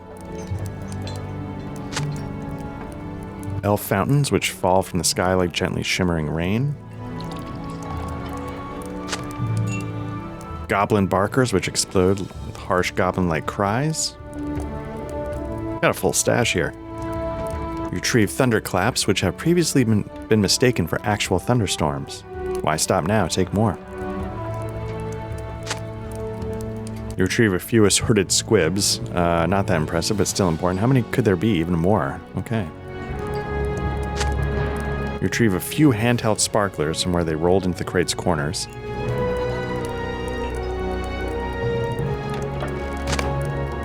Okay, you're a little disappointed the crate's now empty.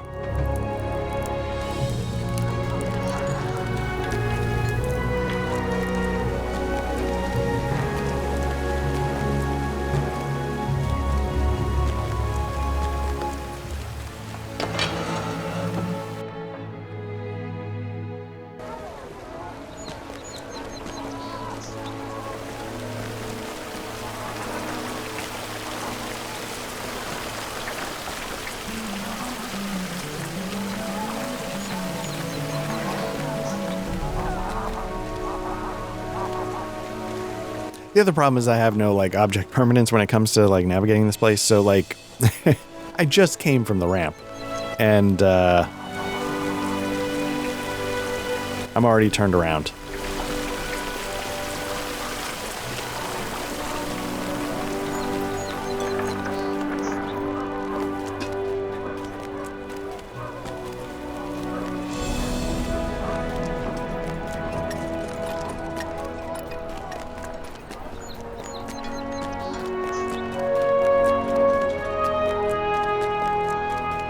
I'm going to have to take my first break in a few minutes here. And again, I'm going to have to stitch this together. My intention was to do it all this morning. That might not happen. It might require me to do over the next couple days, so might be some costume changes.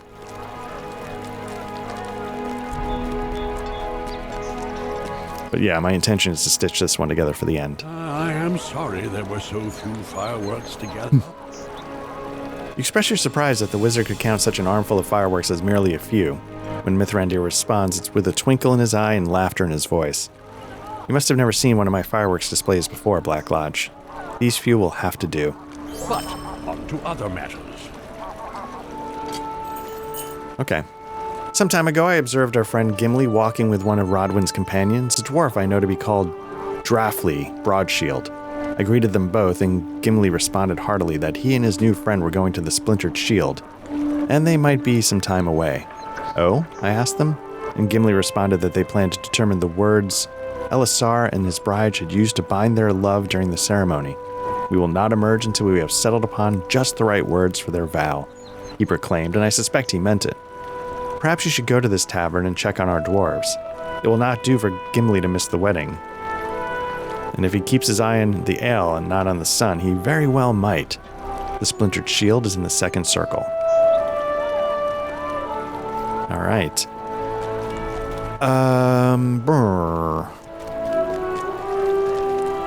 Let's see if we can find stables. And fast travel down. I was hoping it would let me mithril coin it, but it's not.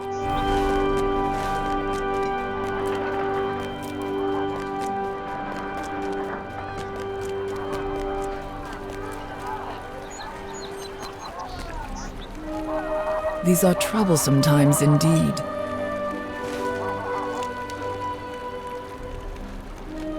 Soldier's tier, I think.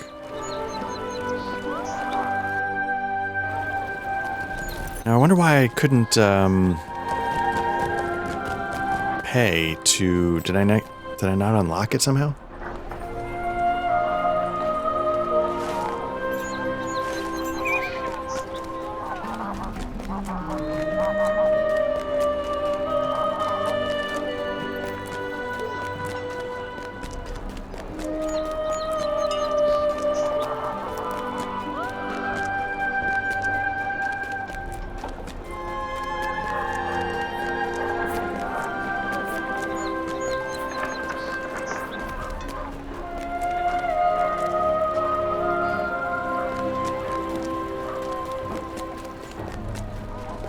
So one of the many journeys I've been on with this character is me blathering about all the tech stuff that I use, and the thing I'm starting to play around with now is...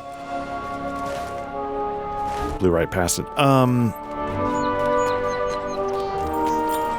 Lighting.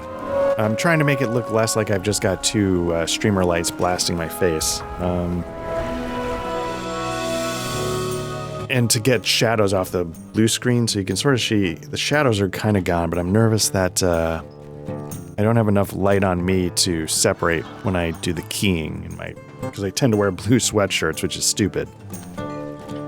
So we'll have to see how it goes. DaVinci Resolve is pretty good about all that stuff, but we'll have to see.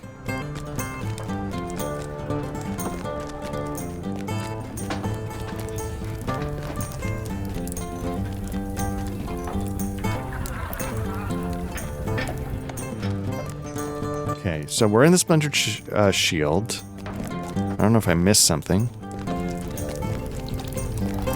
Oh, certainly did.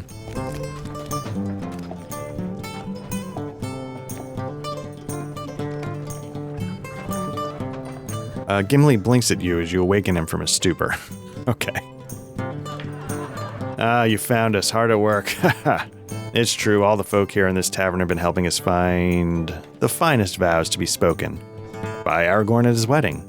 Elisar, you know. You know who I mean. The ale here is quite good. It was Drafly's idea to reward every perfect sentence with a mug. You'd better wake him up. We have so many good words from which to choose.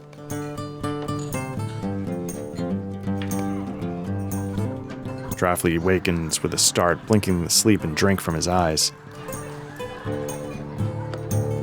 I have an idea, Gimli. We should have the proprietor provide this ale for the wedding feast. As many barrels as he can spare. And that should be no small number. A wedding such as only comes along but rarely. Ask him and it will be the very finest of celebrations. Why, if I have anything to say about it, it will be nearly as rowdy as a dwarf wedding.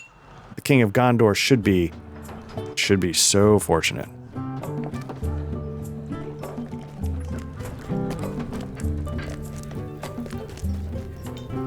I would be pleased to contribute a number of barrels for the wedding feast.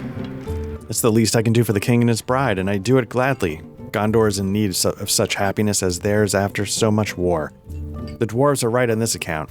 The drink will loosen the tongues of all those at the feast, and the guests will frequently and at full voice toast the king's health and that of his elf bride. That is my promise to you, Black Lodge.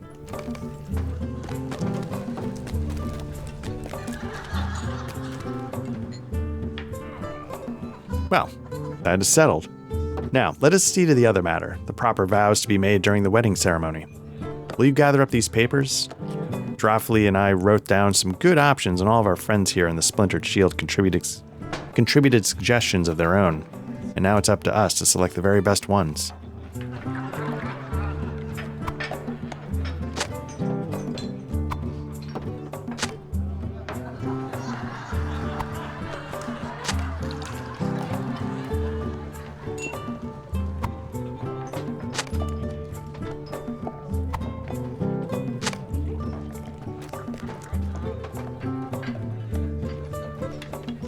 Alright, let's see what we've got. Gimli reads aloud from one of the papers. Your beauty is without compare even among all the gems of the earth. That was one of mine. You like it? Together we will lay waste to our foes and none will stand against us. Now that I see it's written down, I don't know about this one, Draftley. The lamentation of the women. Conan. What else? I pledge to love and serve you in all things. Pretty good, not bad. My love for you gives me the strength to... To what? This one's not finished. Gimli shuffles through the stack of papers looking for more worthy vows. Let's see. True men of Gondor will not forget Castamere? What is this? Who wrote this? I don't know very much about this name Castamere, but I do know it has something to do with a dark period in the history of Gondor. Corsair leaders calling themselves the heirs of Castamere caused us some problems on the journey from Rohan here to Minas Tirith. And I know it's a name that causes Aragorn some displeasure. That's enough for me. I do not need to know the particulars. For someone to invoke his name now, today, I don't like it. Some villain here in the Splintered Shield snuck this paper among the others, hoping to disrupt the wedding.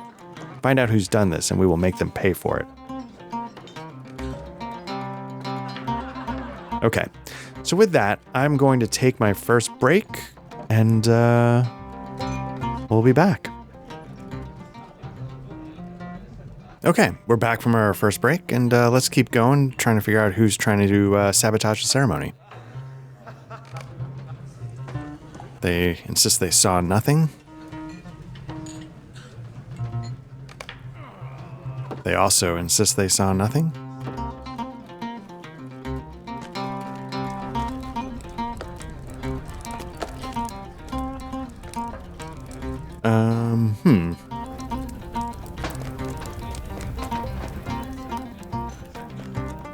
What is the trouble, friend?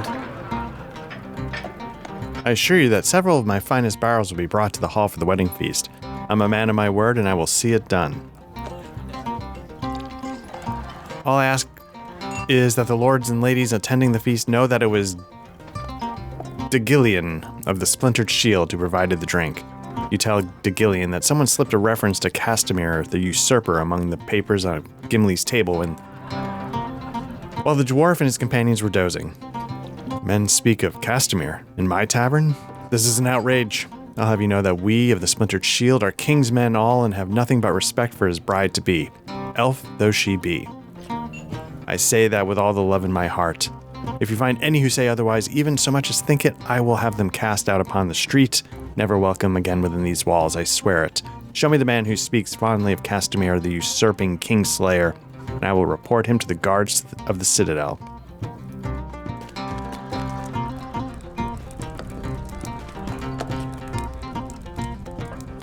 Let's see, back to Gimli? Okay.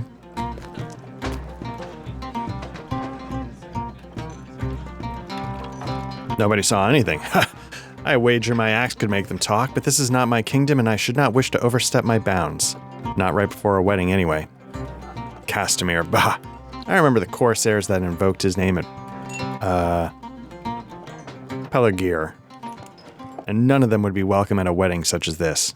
No, not even if they cleaned themselves up and wore their finest garb.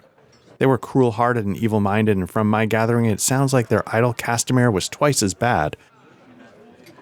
You should go tell Gandalf that there are some at least who might still wish to disrupt Aragorn's wedding. Maybe our wizard could work some magic to sniff out those troublemakers and make them think better of it. I should say it's worth a try. If that does not do it, offer my axe in service of the task. That may prove even more effective than magic. All right. Show the wrinkled note to Mithrandir in the 6th circle.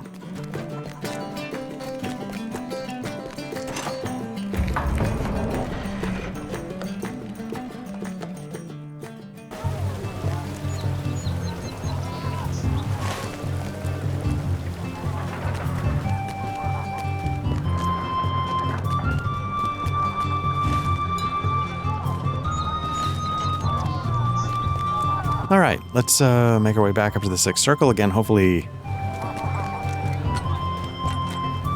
I mean, you know what? I'm just gonna do it.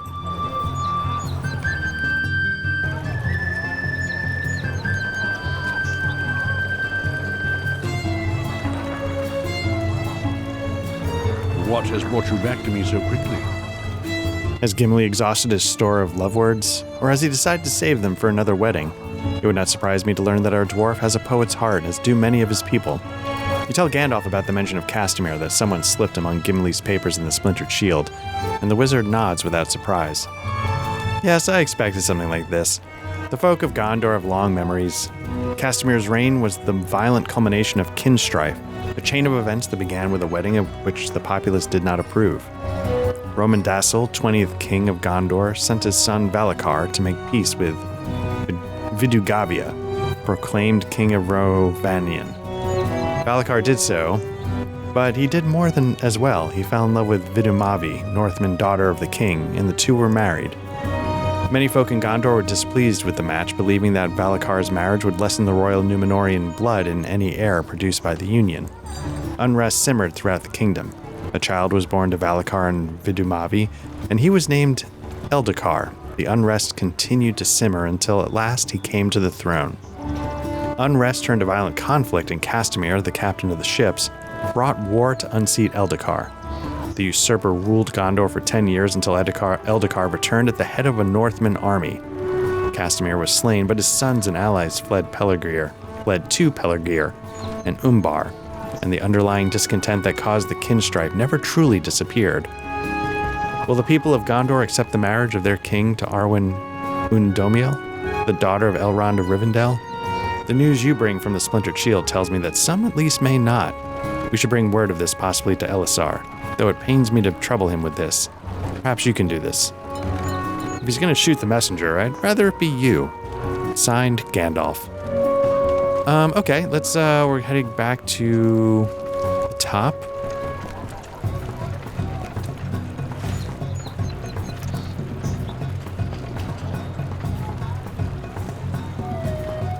And again, I'm going to miss. Nope, there it is. Okay.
You have returned just in time. I planned to send for you. But I see you have come to me with some purpose of your own. You briefly mentioned Gandalf's worries concerning the legacy of the kin strife and the possibility that the folks of Gondor may not accept Elisar's marriage to Arwen. Your friend raises an eyebrow at that, and his demeanor becomes at once more Aragorn than Elisar. That is not a concern of mine, Black Lodge. Arwen will be a good queen, and the kingdom will come to accept her. There will be no kin strife this time. Messengers from Amondine have come to the city, bringing word of a traveling party from the north. Yeah, and they bring word that a riding of fair folk has come out of the north. Even now they draw near the walls of the Pelennor, and my betrothed is with them. Go to the gates of the city and tell Hurin I will be down presently. I would ask you to greet the party from Rivendell and let them know they are long awaited and most welcome in Gondor.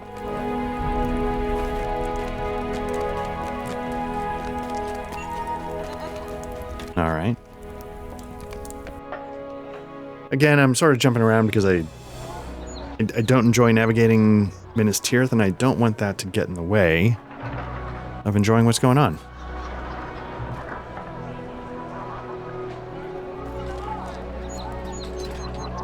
The party from Rivendell is outside the gate.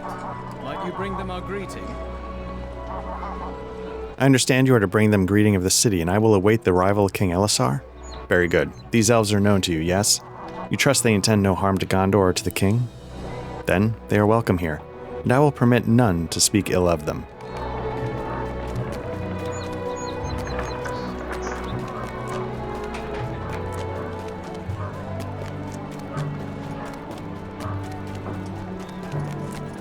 Now, I wonder if this is sort of a locked off thing, or could I just keep going?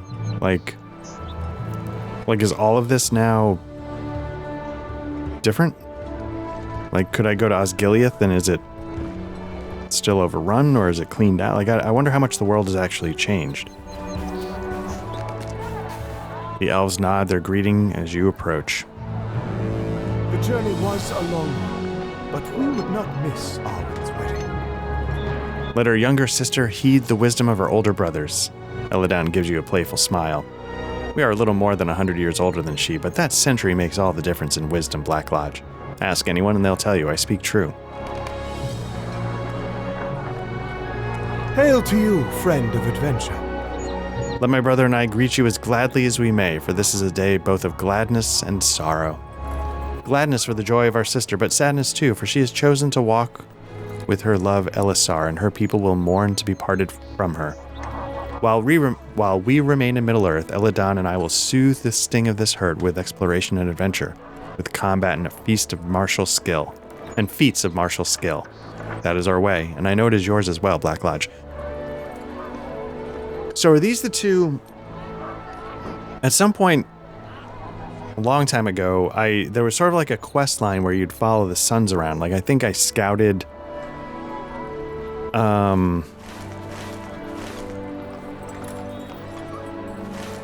Man, going all the way back. I scouted, nope, not... I scouted this river near the last bridge, and was that with the two? Is this like a callback?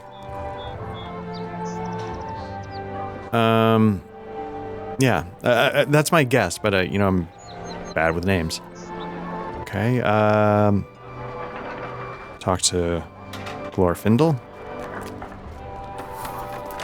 It is good to see you again, my friend. Far from lands where it has been our custom to meet.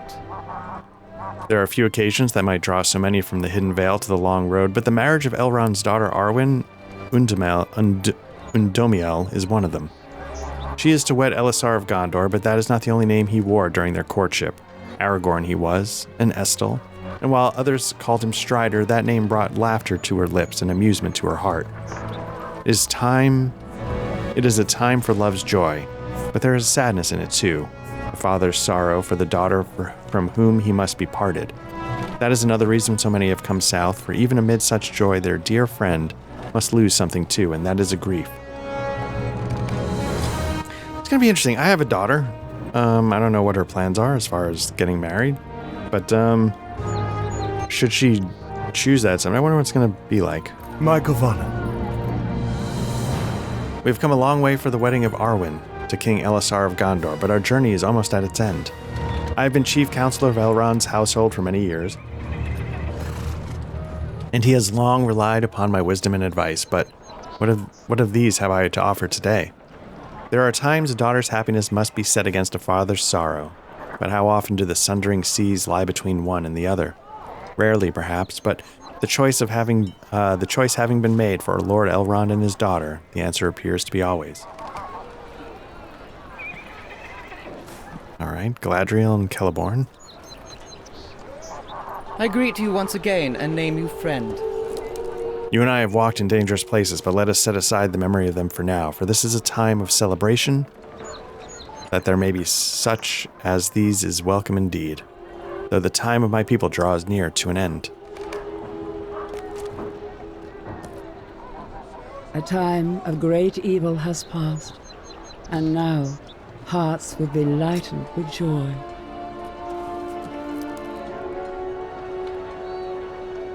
Arwen has long awaited this day, but its arrival was never certain. Now that it has come, let none stand in the way of love's bounty, lest they risk my granddaughter's ire or my own. I assure you both may be fearful.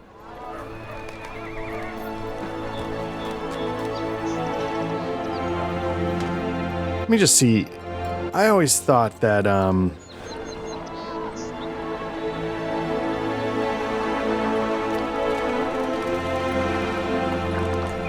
I always thought they nailed the casting with Cate Blanchett. My friend. It is no small thing to bring so many across the mountains into these distant lands, but for the love of my daughter, all here would make the journey tenfold. The defeat of Sauron has made safer the lands hereabout. The road was not difficult, and though my grieving heart tried to slow my steps, the light of joy in Arwen's face kept steady my pace.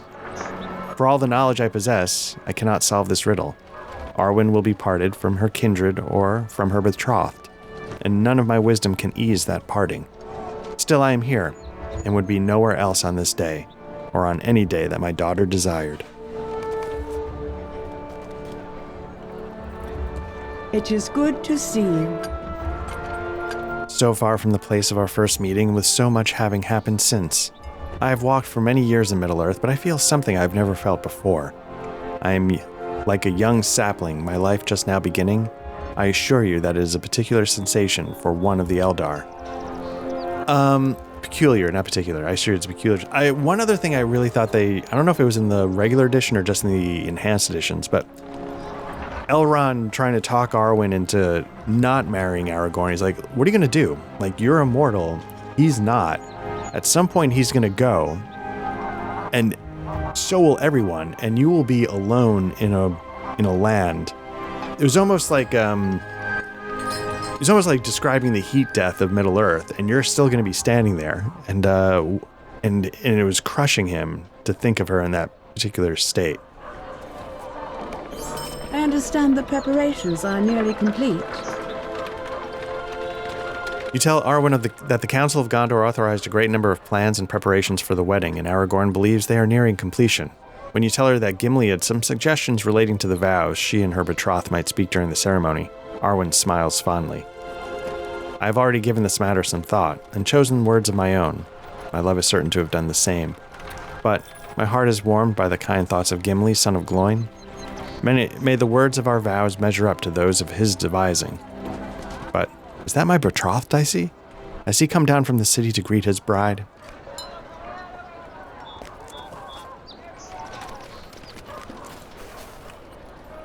Hey, girl.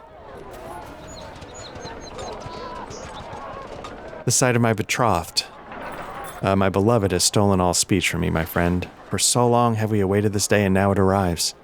Can it be so? Speak to me, so I will know that this is truly my lady Undomiel, Arwen Evenstar, and no illusory dream of my hopeful mind.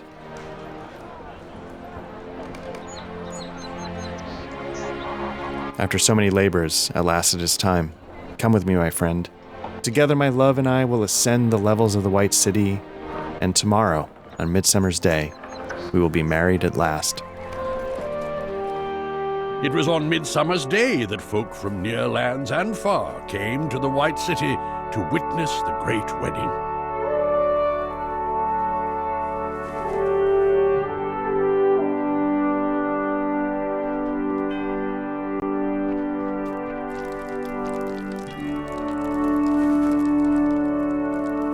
I don't know if I should walk down the aisle first.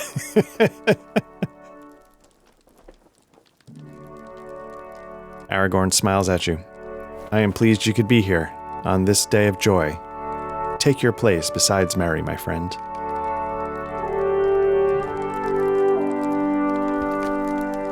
You take your place next to Merry, and the procession continues.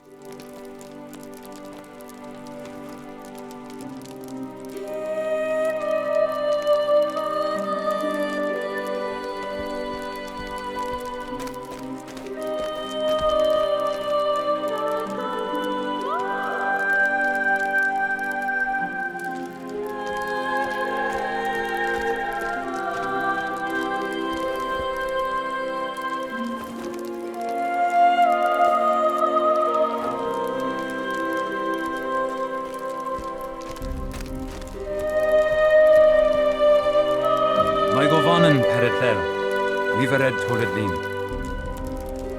Maiomenina, Estel. Alei melethnin swila. Ellen sila lumen omentia ho arimeldania.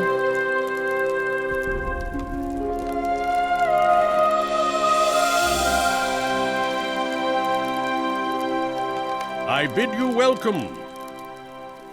We come here in time of celebration, that we may share in the joys of peace.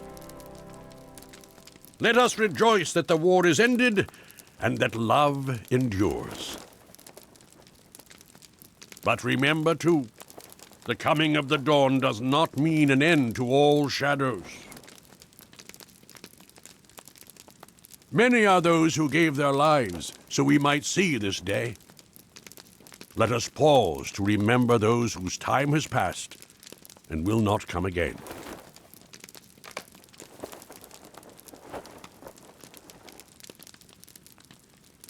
Oh, this is press A to grieve. Now let us speak of three whose deeds are worthy of especial remembrance.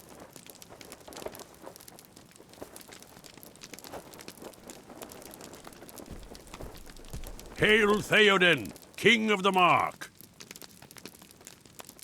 At the hour of Gondor's need, his horsemen broke the siege, delivering the White City from its enemies. Long will the ride of the Rohirrim be remembered in song and with glad hearts. Hail Boromir, Captain General of Gondor! Bravely did he defend his people from the threat of Mordor, with valor known to all. Yet his greatest deeds are known to few. Still, they were no less needful for Sauron's undoing. And last, hail Denethor, steward of Gondor until the coming of the king. The crowd murmurs with discontent at the mention of Denethor. Be still! I call for silence! Speak no ill of what you do not understand. Lord Denethor held your foes at bay, though the Dark Lord's malice tested him ever. If not for these labors, this city would have fallen ere any help could come. Few who stand here today could suffer what he endured for so long. Not even I. But let us now turn to more joyful matters. The long night is over, and love and laughter come with the day. Every wedding brings cause for celebration, but no marriage more than this.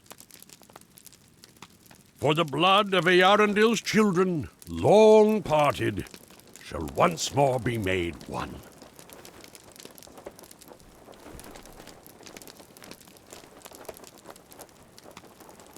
Aya, Elenian on Kalima! Let the light you bear shine upon this glad union. I call upon those honored guests who wish to speak to come forward now.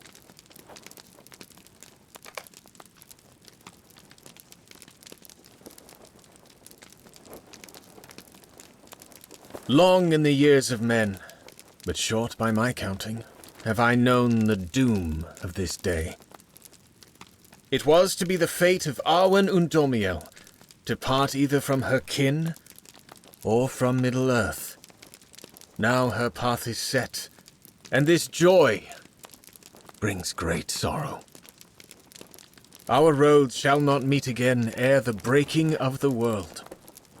Yet despite the pain it brings, I cannot wish otherwise. Why would I deem it so? You know the reason, husband of my daughter. For is love not mightiest of all forces in the world? So say the men of Gondor. We have not the wisdom of elves, but this much is clear to us. Love gives courage to stand against the hardships arrayed against us. Even courage to part from those dearest to us, son of Gondor? Aye, Lord Elrond, even so. I have now felt such love, and I know this is true. I do not wish to speak above my Say on, Frodo. None here hold a place higher than yours. Well, I was thinking about the Shire. Most of you have never seen it, but it is my home. It is a fair green country where we hobbit folk live, untroubled by the world's great trials. Mostly untroubled? Well, we have come a long way from the Shire. On that journey, a friend once spoke to me of the world's perils. There are many dark places, he said, but still there is much that is fair. Though in all lands love is now mingled with grief, it grows perhaps the greater. This is a saying of the Eldar, Frodo Baggins. It was told to me by Haldir of Lorien, on the banks of the Silverlode. I think that love and sorrow are often entwined, and each hones the other. If we did not know both, I very much doubt we would feel either as strongly. But I have gone on for too long. Sam wished to say a few words as well. Oh, I needn't, Mr. Frodo. Go on, Samwise. Well, it's only a plain old rhyme, but...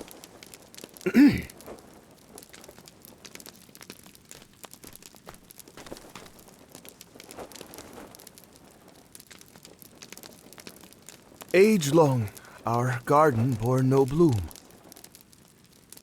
Left barren cold and buried deep. Far under snows of winter's gloom, the seeds we sowed did softly sleep. And through the wind and sullen frost, they waited well and did not fade. Now, winter dwindles, cold is lost, and sunshine rests upon the glade. Springtime dawns and sprout and shoot, limn the lawns with golds and blues. And with the summer's flower and fruit, the garden glows, awash with hues. And what to thank for all these splendors? None but the kind hands of its tenders. Care well for the plots you mind. Love things that grow beneath the soil. Foster them with thoughts most kind. And joy shall repay all your toil.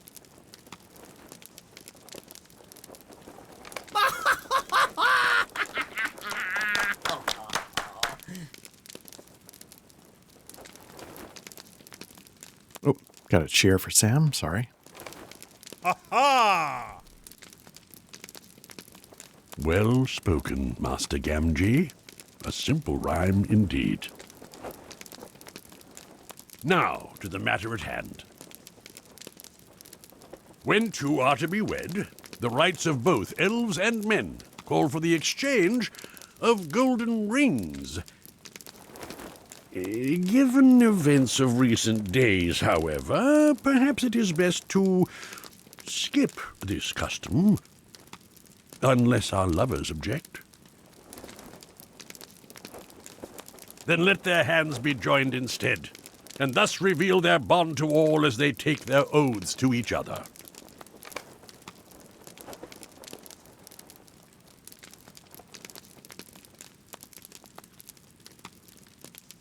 Though I turn from the everlasting west, I am undiminished. An hour with you brings more joy than 1,000 years apart.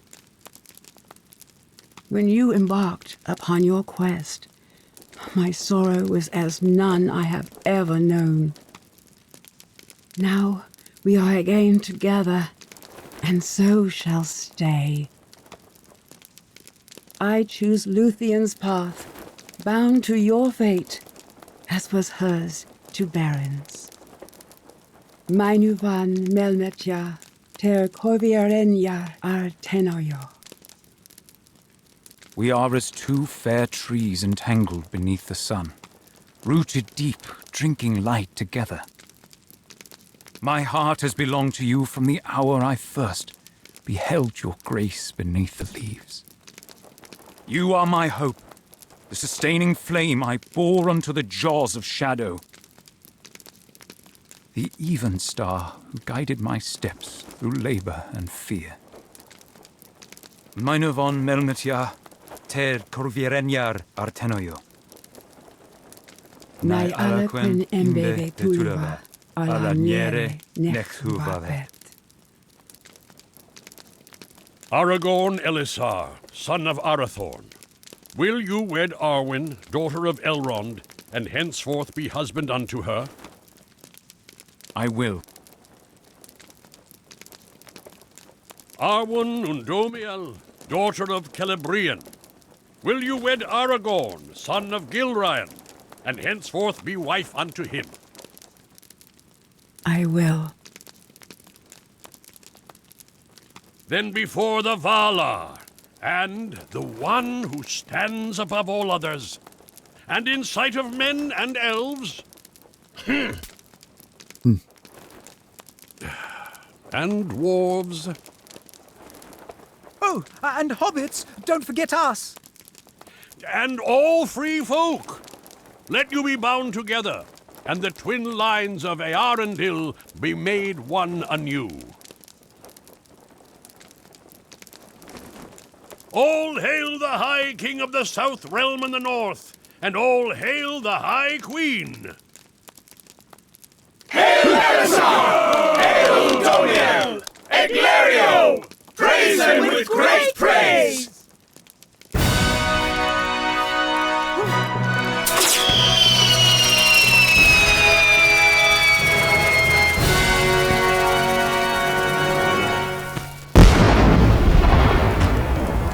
Behold, the white tree flowers anew over the kingdomly shore.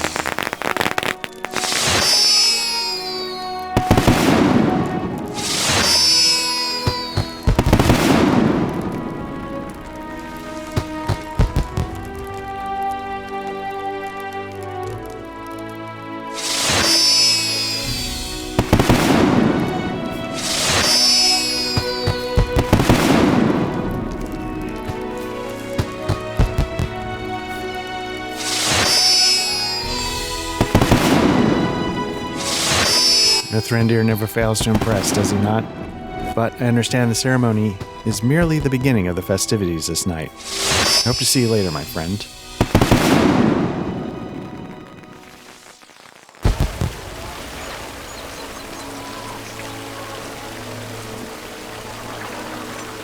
That was a beautiful wedding, and everything went according to my plan. I must say, my good friend, that it was a beautiful wedding and everything went according to my plan. Indeed, in that way, it was quite different than the plans of my adventuring days. Did you know that my friends and I have already been tasked with arranging further weddings later in the summer? All of a sudden, folk of high birth and low seem to require our services. I've been unable to turn down a one. I do hope I'm not making a mistake to say so, but this great wedding was more successful than any of my other recent endeavors. Why no one was injured or maimed at all, which might be worth recording. But what am I saying? The celebrations are not yet concluded. After all, there is still the wedding feast to enjoy. Go to the feast hall of Thrond, and speak to Merithian, the master foodmonger. Once you've had your fill of merriment, there's still much of that to be had. Do be careful, my friend. If anything untoward happens at the feast and ruins the perfect wedding I planned, I will need to return to adventuring or find another profession. And I would rather not. Enjoy the wedding feast, Black Lodge.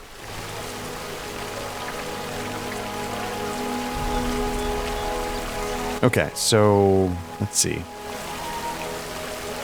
Can be found inside the Great Feast Hall, where the festivities continue.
Those two hobbits insisted this be called a banquet for some reason or another. The hobbits insisted this be called a banquet in honor of one or another chieftain of theirs. I'm a little unclear of the details, but it seems to have something to do with the number and varieties of foodstuffs available. Merithian casts a weary look at her benchmate, Yorith, who has been nattering constantly for the duration of the wedding feast, and glances disapprovingly at Galathier, who has launched upon a long discussion of the various spices flavoring the many courses. Come, let us inquire with the hobbits. They seem to be amusing fellows, and I would learn more of their lands. Long into the night, the folk of the city made merry and celebrated the union of King Elisar and Queen Arwen.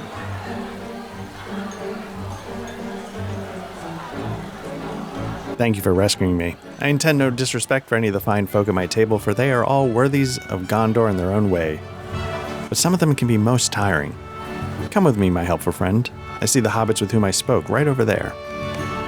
The kitchens have been kept busy for days. It is such a feast in the Shire. If such a feast in the Shire is commonplace, that must be a land of something. Well, my hobbit friends, does this banquet of Gondor meet your expectations? Look who it is, Pip. Black Lodge and our friend the foodmonger. Hello there. What do you think, Pip? What would old Flour Dumpling have to say about the courses on offer here? Oh, yes. Merithian. I think this wedding feast can stand quite comfortably along the very finest of Shire banquets. Just listen to what we've had already. There's been pottage, ham, pea, and leek varieties, breads with butter and honey, plenty of game, coney, venison, and boar, roasted meals, beef, mutton, and goat, lots of fish, salmon, pike, and eel, enough fowl for all, capon, goose, duck, pheasant, and eggs if you want them, just like Grandma used to boil, assorted greens and vegetables, if you still got room, savory pies and pastries. I like the ones shaped like trees and stars especially, cheeses and olives, so many cheeses, stewed fruits, apples, pears, plums, and cherries. The desserts have been particularly good. Pies, pastries, cream, something, and not to mention the wine, and don't forget the meat. Can't keep up. To answer your question, Master Foodmonger, I would say this is quite the banquet and would hobbits heartily approve. I am pleased and a little exhausted to hear it. Enjoy yourselves, my friends. We're going to follow Pippin. We've spent enough time here at the tables of the Rohirrim, Mary. Rohirrim? I think I've been saying it wrong the whole time. Let's go back to my table. Come on, Black Lodge.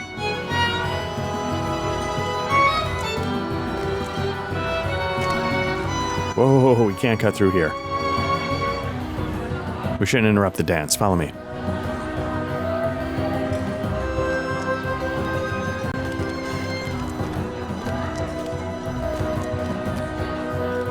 Pippin, go. Haha, Peregrine took. We made it. Welcome back, Master Peregrine. And greetings to you, Black Lodge. It's my pleasure to introduce you to my wife, Gilithel, and I believe you have already met her son, Burgil. He was quite the troublemaker in Minas Tirith, running through the lower tiers with his friends, and he has found new ways to cause mischief in Ithilien, but he's a good lad, and at his age I was much the same. I must confess to you, I did not think I would be welcome back to the city for the king's wedding, but word was sent to Lord Faramir, and we could not refuse. My husband grieves for all the lives he took. I have told him again and again that by his sword he saved the life of Lord Faramir. I know, my dearest. I know. Still, the king's justice was merciful and fair. I'm bored. For how long will they dance? Is it almost over? I think it's lovely. How beautiful a queen this elf maiden makes. I heard her brother's arrows can split an orc skull in twain from 300 yards. Burgil, silence. This is not the time to speak of it. I know, that's why I'm bored. Black Lodge, I think we should see to Thrym Redbeard. His listeners appear in need of rescue.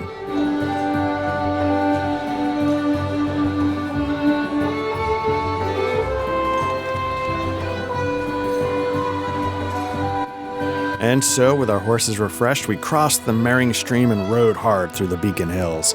We were so close, but not yet close enough. We were beset by orcs and varyags near Amon Din. We broke through the line of varyags, but they did not pursue us. I think now I know the reason. They knew the road ahead would be held against us. Thrym pauses in his tale, seeming to see you for the first time. Oh, Black Lodge, pull up a seat. I was just telling these fine folks of Gondor about some of my recent adventures. In the darkness of night, we came to the western flank of the encampment in the Druadan. And do you know what happened? This is very interesting, but we were nearly turned into pincushions by Grimbold sentries. Can you imagine? Well, in time of war, I myself have. But then, at the last moment, one of the archers recognized me by the specter of my beard. It glowed crimson in the guttering light of their single torch. Is every man of Rohan so bold and yet so protected by fortunate stars? Many, aye, but even I am no match for Éomer, who is now king. The tales I could tell you of his courage. Come along, Thrym. Someone at another table wishes to hear of your grand adventures. Who desires to hear such? Oh, that's easy. It's,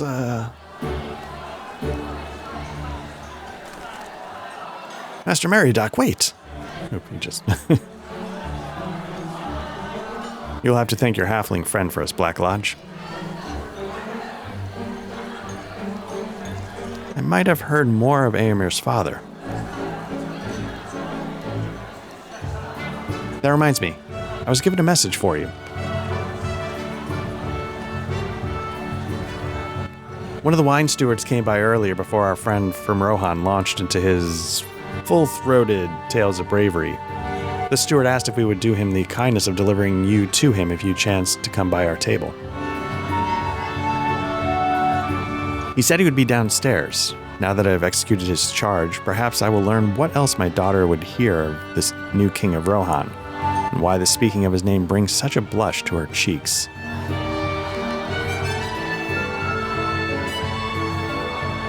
All right.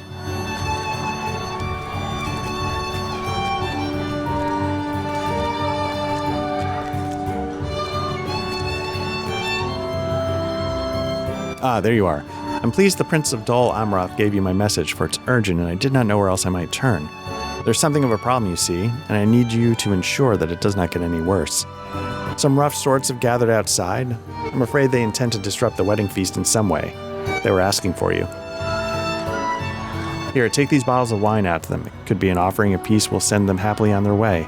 And if not, well, your deeds are well known, and such rough sorts as these may take one look at you and decide it would be best for them to go elsewhere. Be careful. They're gathered outside, right through those doors.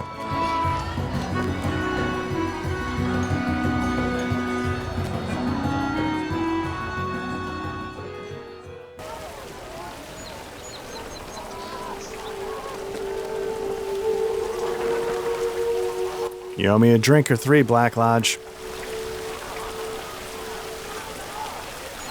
But we got to talking. My companions thought you deserved the honor of a raised glass. Do not be fooled, Black Lodge. It was Radoneer's idea. Quiet. The chieftain of the Dunedain has his throne. Gondor has its king and its queen. The Grey Company fulfilled its oath, and so did you, Warden. To the Grey Company, and to Black Lodge.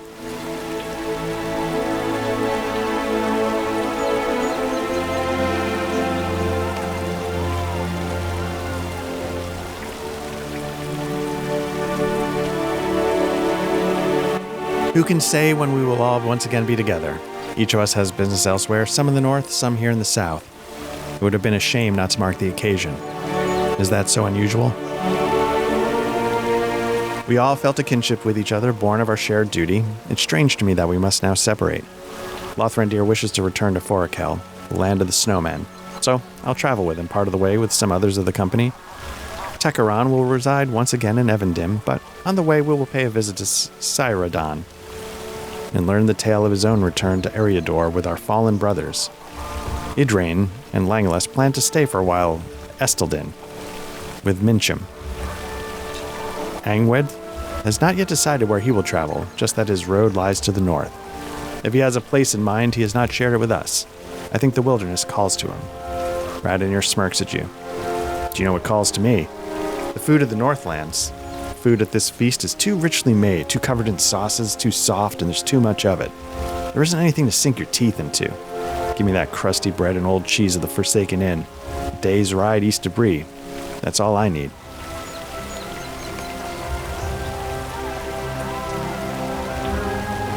The Grey Company rode from Eriador to aid the chieftain of the Dunedain, and now many of us will return to our homes, but not all. We all have our own reasons, for the king has not set a bond upon us that we do not choose for ourselves. But there remains the question, what shall be done about the land that lies on Gondor's doorstep? Mordor lies there, the Black Land, and who knows what sorceries of the Witch King may lurk within the Morgul Vale. I will help my king to combat these evils, and so too will Daggeras and Faerun and Mithrandan. Others of the Grey Company may decide to do the same, but they must choose for themselves. We have done what we intended, but I wager that some may discover they wish to do more. Gondor awaits an era of peace, but it will not arrive without we who are willing to fight for it.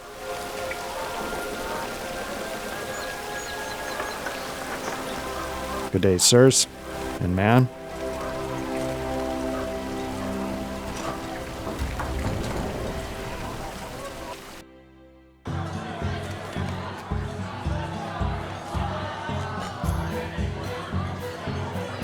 I played my part as well as I could. Were your friends able to surprise you? The wine steward glances at Thrym Redbeard, whose long-winded description of past glories has shown no sign of cessation. Indeed, he may have started anew. Perhaps you can go back upstairs and see if my services are needed. I'm sure there must be in need of more wine. There simply must, please God in heaven. Let me start over. We received the call from the... Oh my god. Yeah. We've got to help this guy out.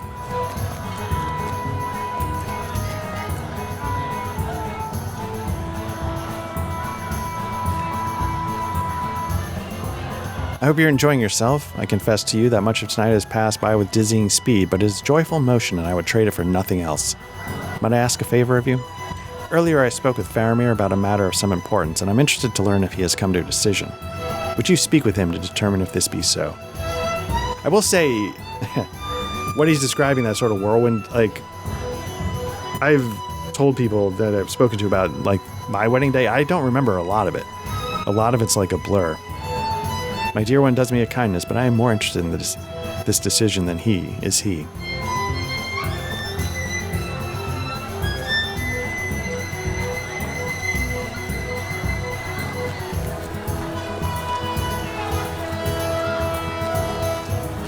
I don't know where Faramir is sitting.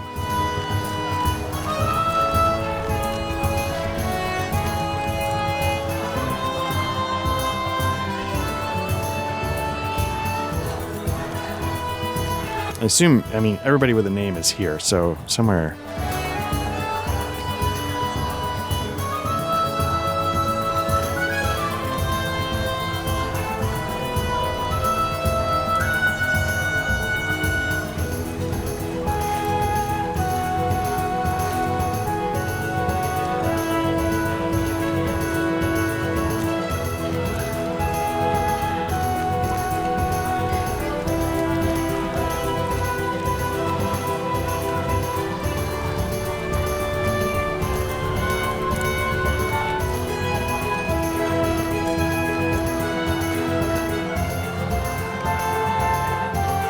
He's at the head table. Okay. I don't know why he's not showing. Oh, there he is. Okay.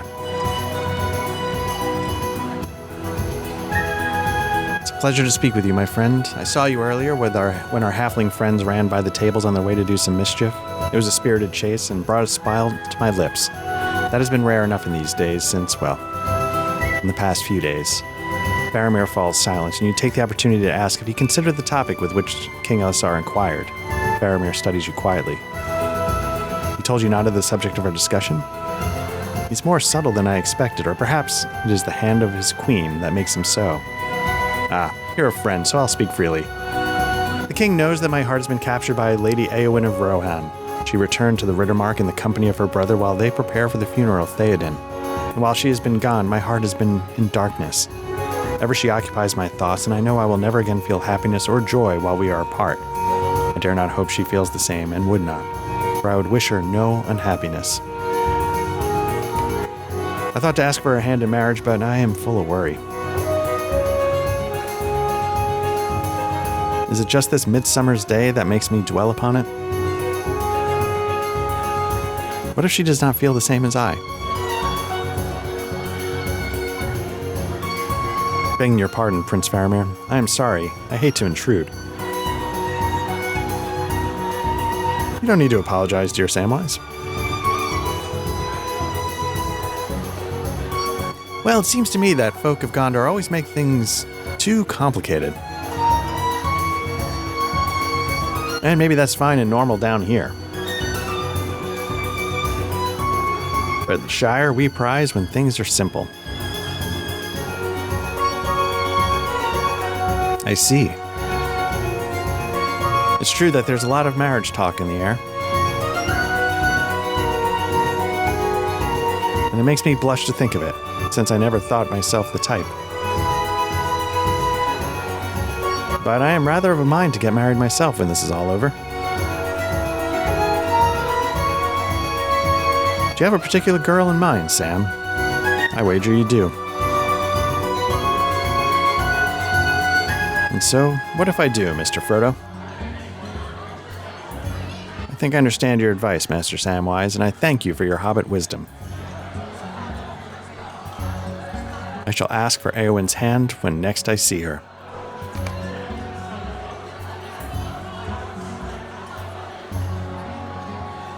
Dear me.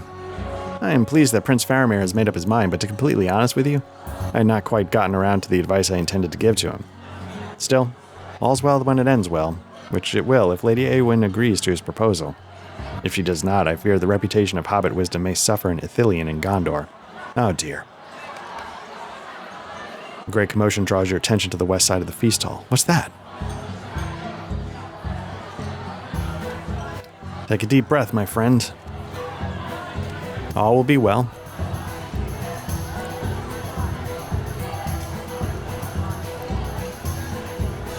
Now, is there a problem?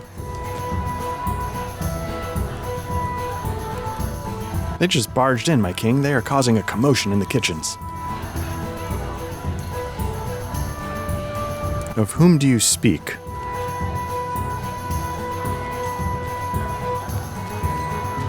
Oh.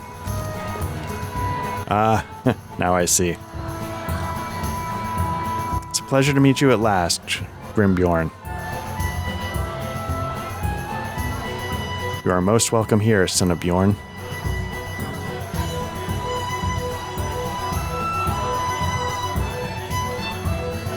I'm told there was to be a feast. Indeed, Grimbjorn. Of course, courtesy demands one attend the ceremony before one attends the feast. And you have missed the ceremony. One wedding is much the same as any other. Is there a place for me? There will always be a place, son of Bjorn, both for your father's heroism and your own. Good. Find a table to your liking, and food will be brought with all haste. I need no servants. I've brought my own. This way.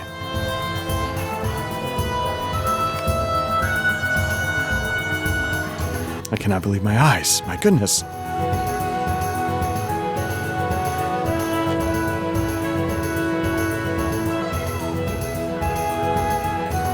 I expect Grimbjorn and his animals will enliven Merithron for a time. Good. He'll give us a brief respite from all this celebration. Arwen and I would like to speak to you in a more quiet setting. Let's find one.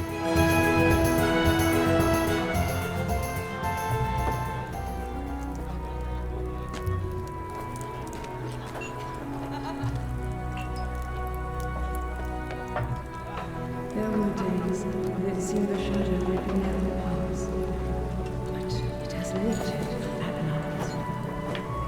Thank you for lending such support as you have to my husband during your adventures and his. There were days when it seemed the shadow would never pass, but it has lifted, and not of its own terms. Not on its own terms. No, it was through the efforts of many folk all throughout Middle-earth, and yours not least of all. Our wedding has been everything for which I hoped, and I am certain my husband feels the same. Arwen looks around the throne room. In the dim light of the grand chamber, you see an amused smile dance across her fair. Looks around the throne room, and in the dim light of the grand chamber, you see an amused smile dance across her fair features. But we will need to do something about this throne, she remarks.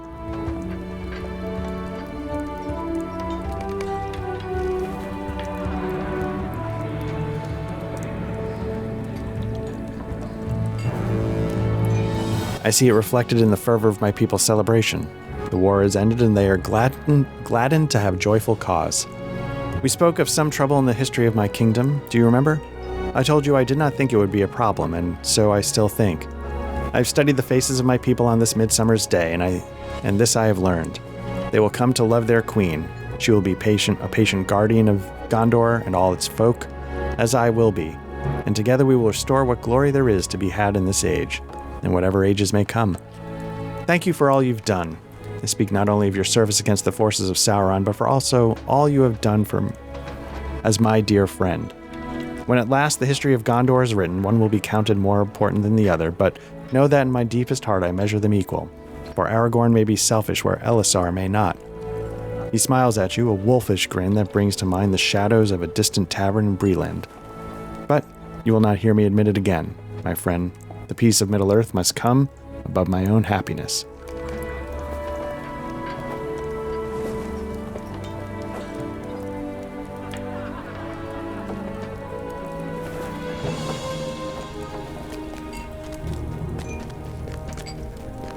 All right, we're going to head out and talk to Mithrandir.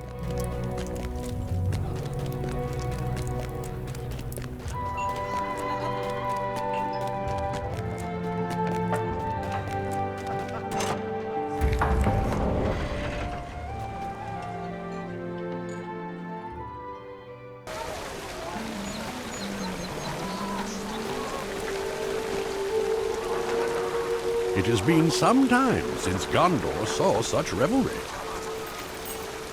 The folk thirsted for it without knowing what they desired. Such a night of celebration will be good for them. The peace of Middle-earth is hard won, my dear warden, but it must be defended if it is to remain secure. Not all threats are gone with Sauron, as you well know, and other evils that are in the wide world that must be faced, and other evils there are in the wide world that must be faced with bravery and resolve. Can I count on you to continue to stand against these dangers, so that the love we celebrated today can last into the days and months ahead? A wedding is a beginning, my friend, and so is this great wedding. For there are those in the world that will see the joy of it and resent its presence. My time on these shores draws nigh, my friend, and I want to know that these lands will know peace beyond my departure. I will be counting on you for this, Black Lodge, or for those you choose to follow in your stead. Someone will need to defend the happiness we saw today. Someone will need to safeguard the peace of Middle-earth. We will speak of these matters again, my friend. For now, you should do as the city. Eat, drink, and be merry.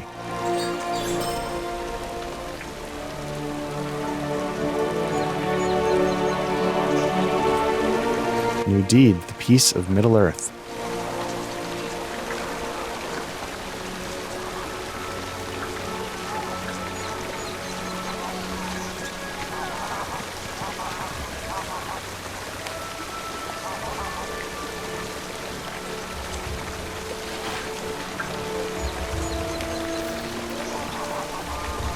Okay.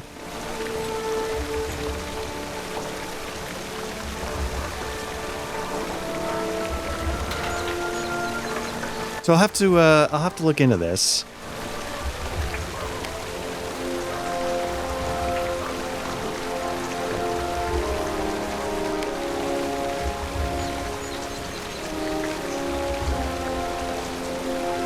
I don't quite understand. Like, did I not finish book 2 for some reason?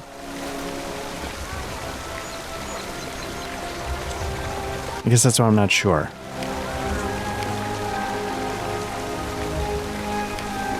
The epilogue, I thought that was like at the end of volume 2 or some. There was some epilogues that I like for some reason I couldn't get into at some point. But let me double check what those are. But I definitely have like chapter 1.1 Beyond the Black. So I've definitely got this queued up, and I think that's what's next. I think that's sort of the official timeline that I'm going to continue down, but in the meantime,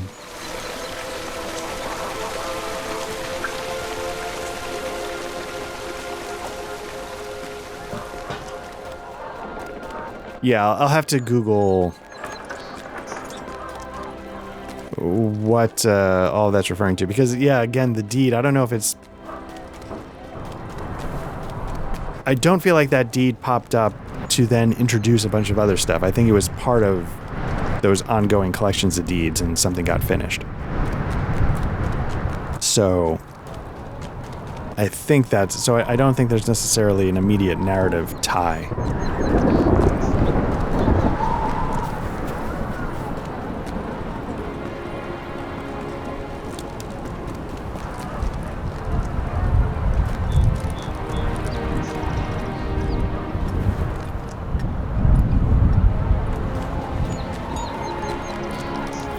Yeah.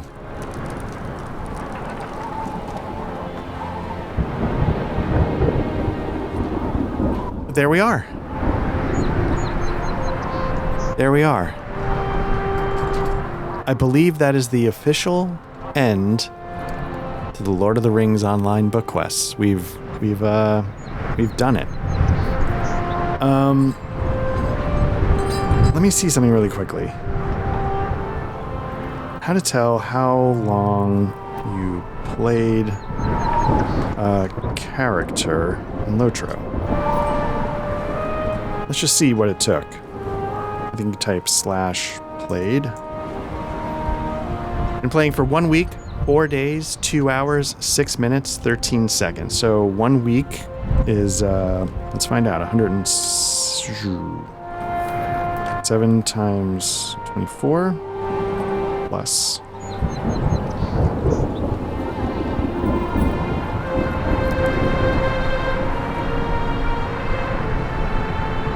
Plus 2. So we've been playing this for roughly 266 hours. So,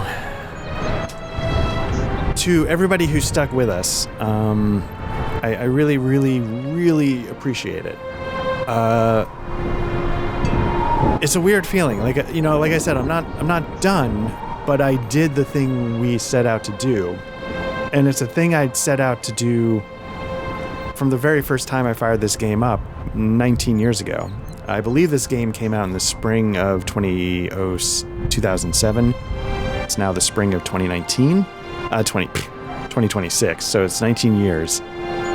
And I can finally say that I've experienced the main story in Lord of the Rings Online, and I will say that as much as in the moment here and there I'd be like, and get a little whatever, whiny, this ranks as one of the best video game experiences I've ever had. And there was a part of me that always thought, like, after having been playing this game for so long and never getting to the end, was it just going to be one of those things that just never, the stars never aligned, or when it finally happened, would it be just kind of like, but it was not. It was not. It was really, despite like the ups and downs, whatever hiccups there might be along the way, I think this really is a genuine achievement in video gaming. And I don't know what holds for the future of this game. 19 years is a long time. I don't know.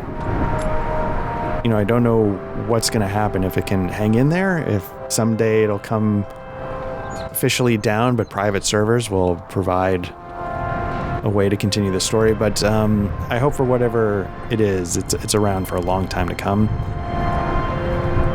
And regardless of how much more time I spend with it, like I said, my intention is to keep going with the sort of whatever the main story is, but at the same time, urgency is not the right word, but I don't feel the same press, to, I don't know, whatever that is, the story is complete. Everything else, but like I'm level 106. The level cap's 160, so there is 54 more levels of something out there, and I'm curious to see what it is. So, but yeah, I hope. But it's also, in time, like oh yeah, no, I got my, like, I don't want to run it into the ground. And I hope whatever happens in the future with this game, I hope, if there are people that follow this channel specifically because of Lord of the Rings Online, I hope you stick around. I hope there's been other things that have come up over the time since you've jumped in that has caught your eye. And again, like, I'm not done playing Lord of the Rings Online. And I'm gonna sort of stick with the schedule for a little bit to see how the story continues. And if it's a story, yeah, we'll go with it. And if it's more like just a collection of things here and there, maybe it's something I get back to every once in a while, the way I dip my toe back into Darklands, or, just, hell, I'm feeling the itch. Let's go record something for a couple hours and see where it takes us, But my intention for now is to sort of stick to the schedule to see how the story is arranged and organized. So,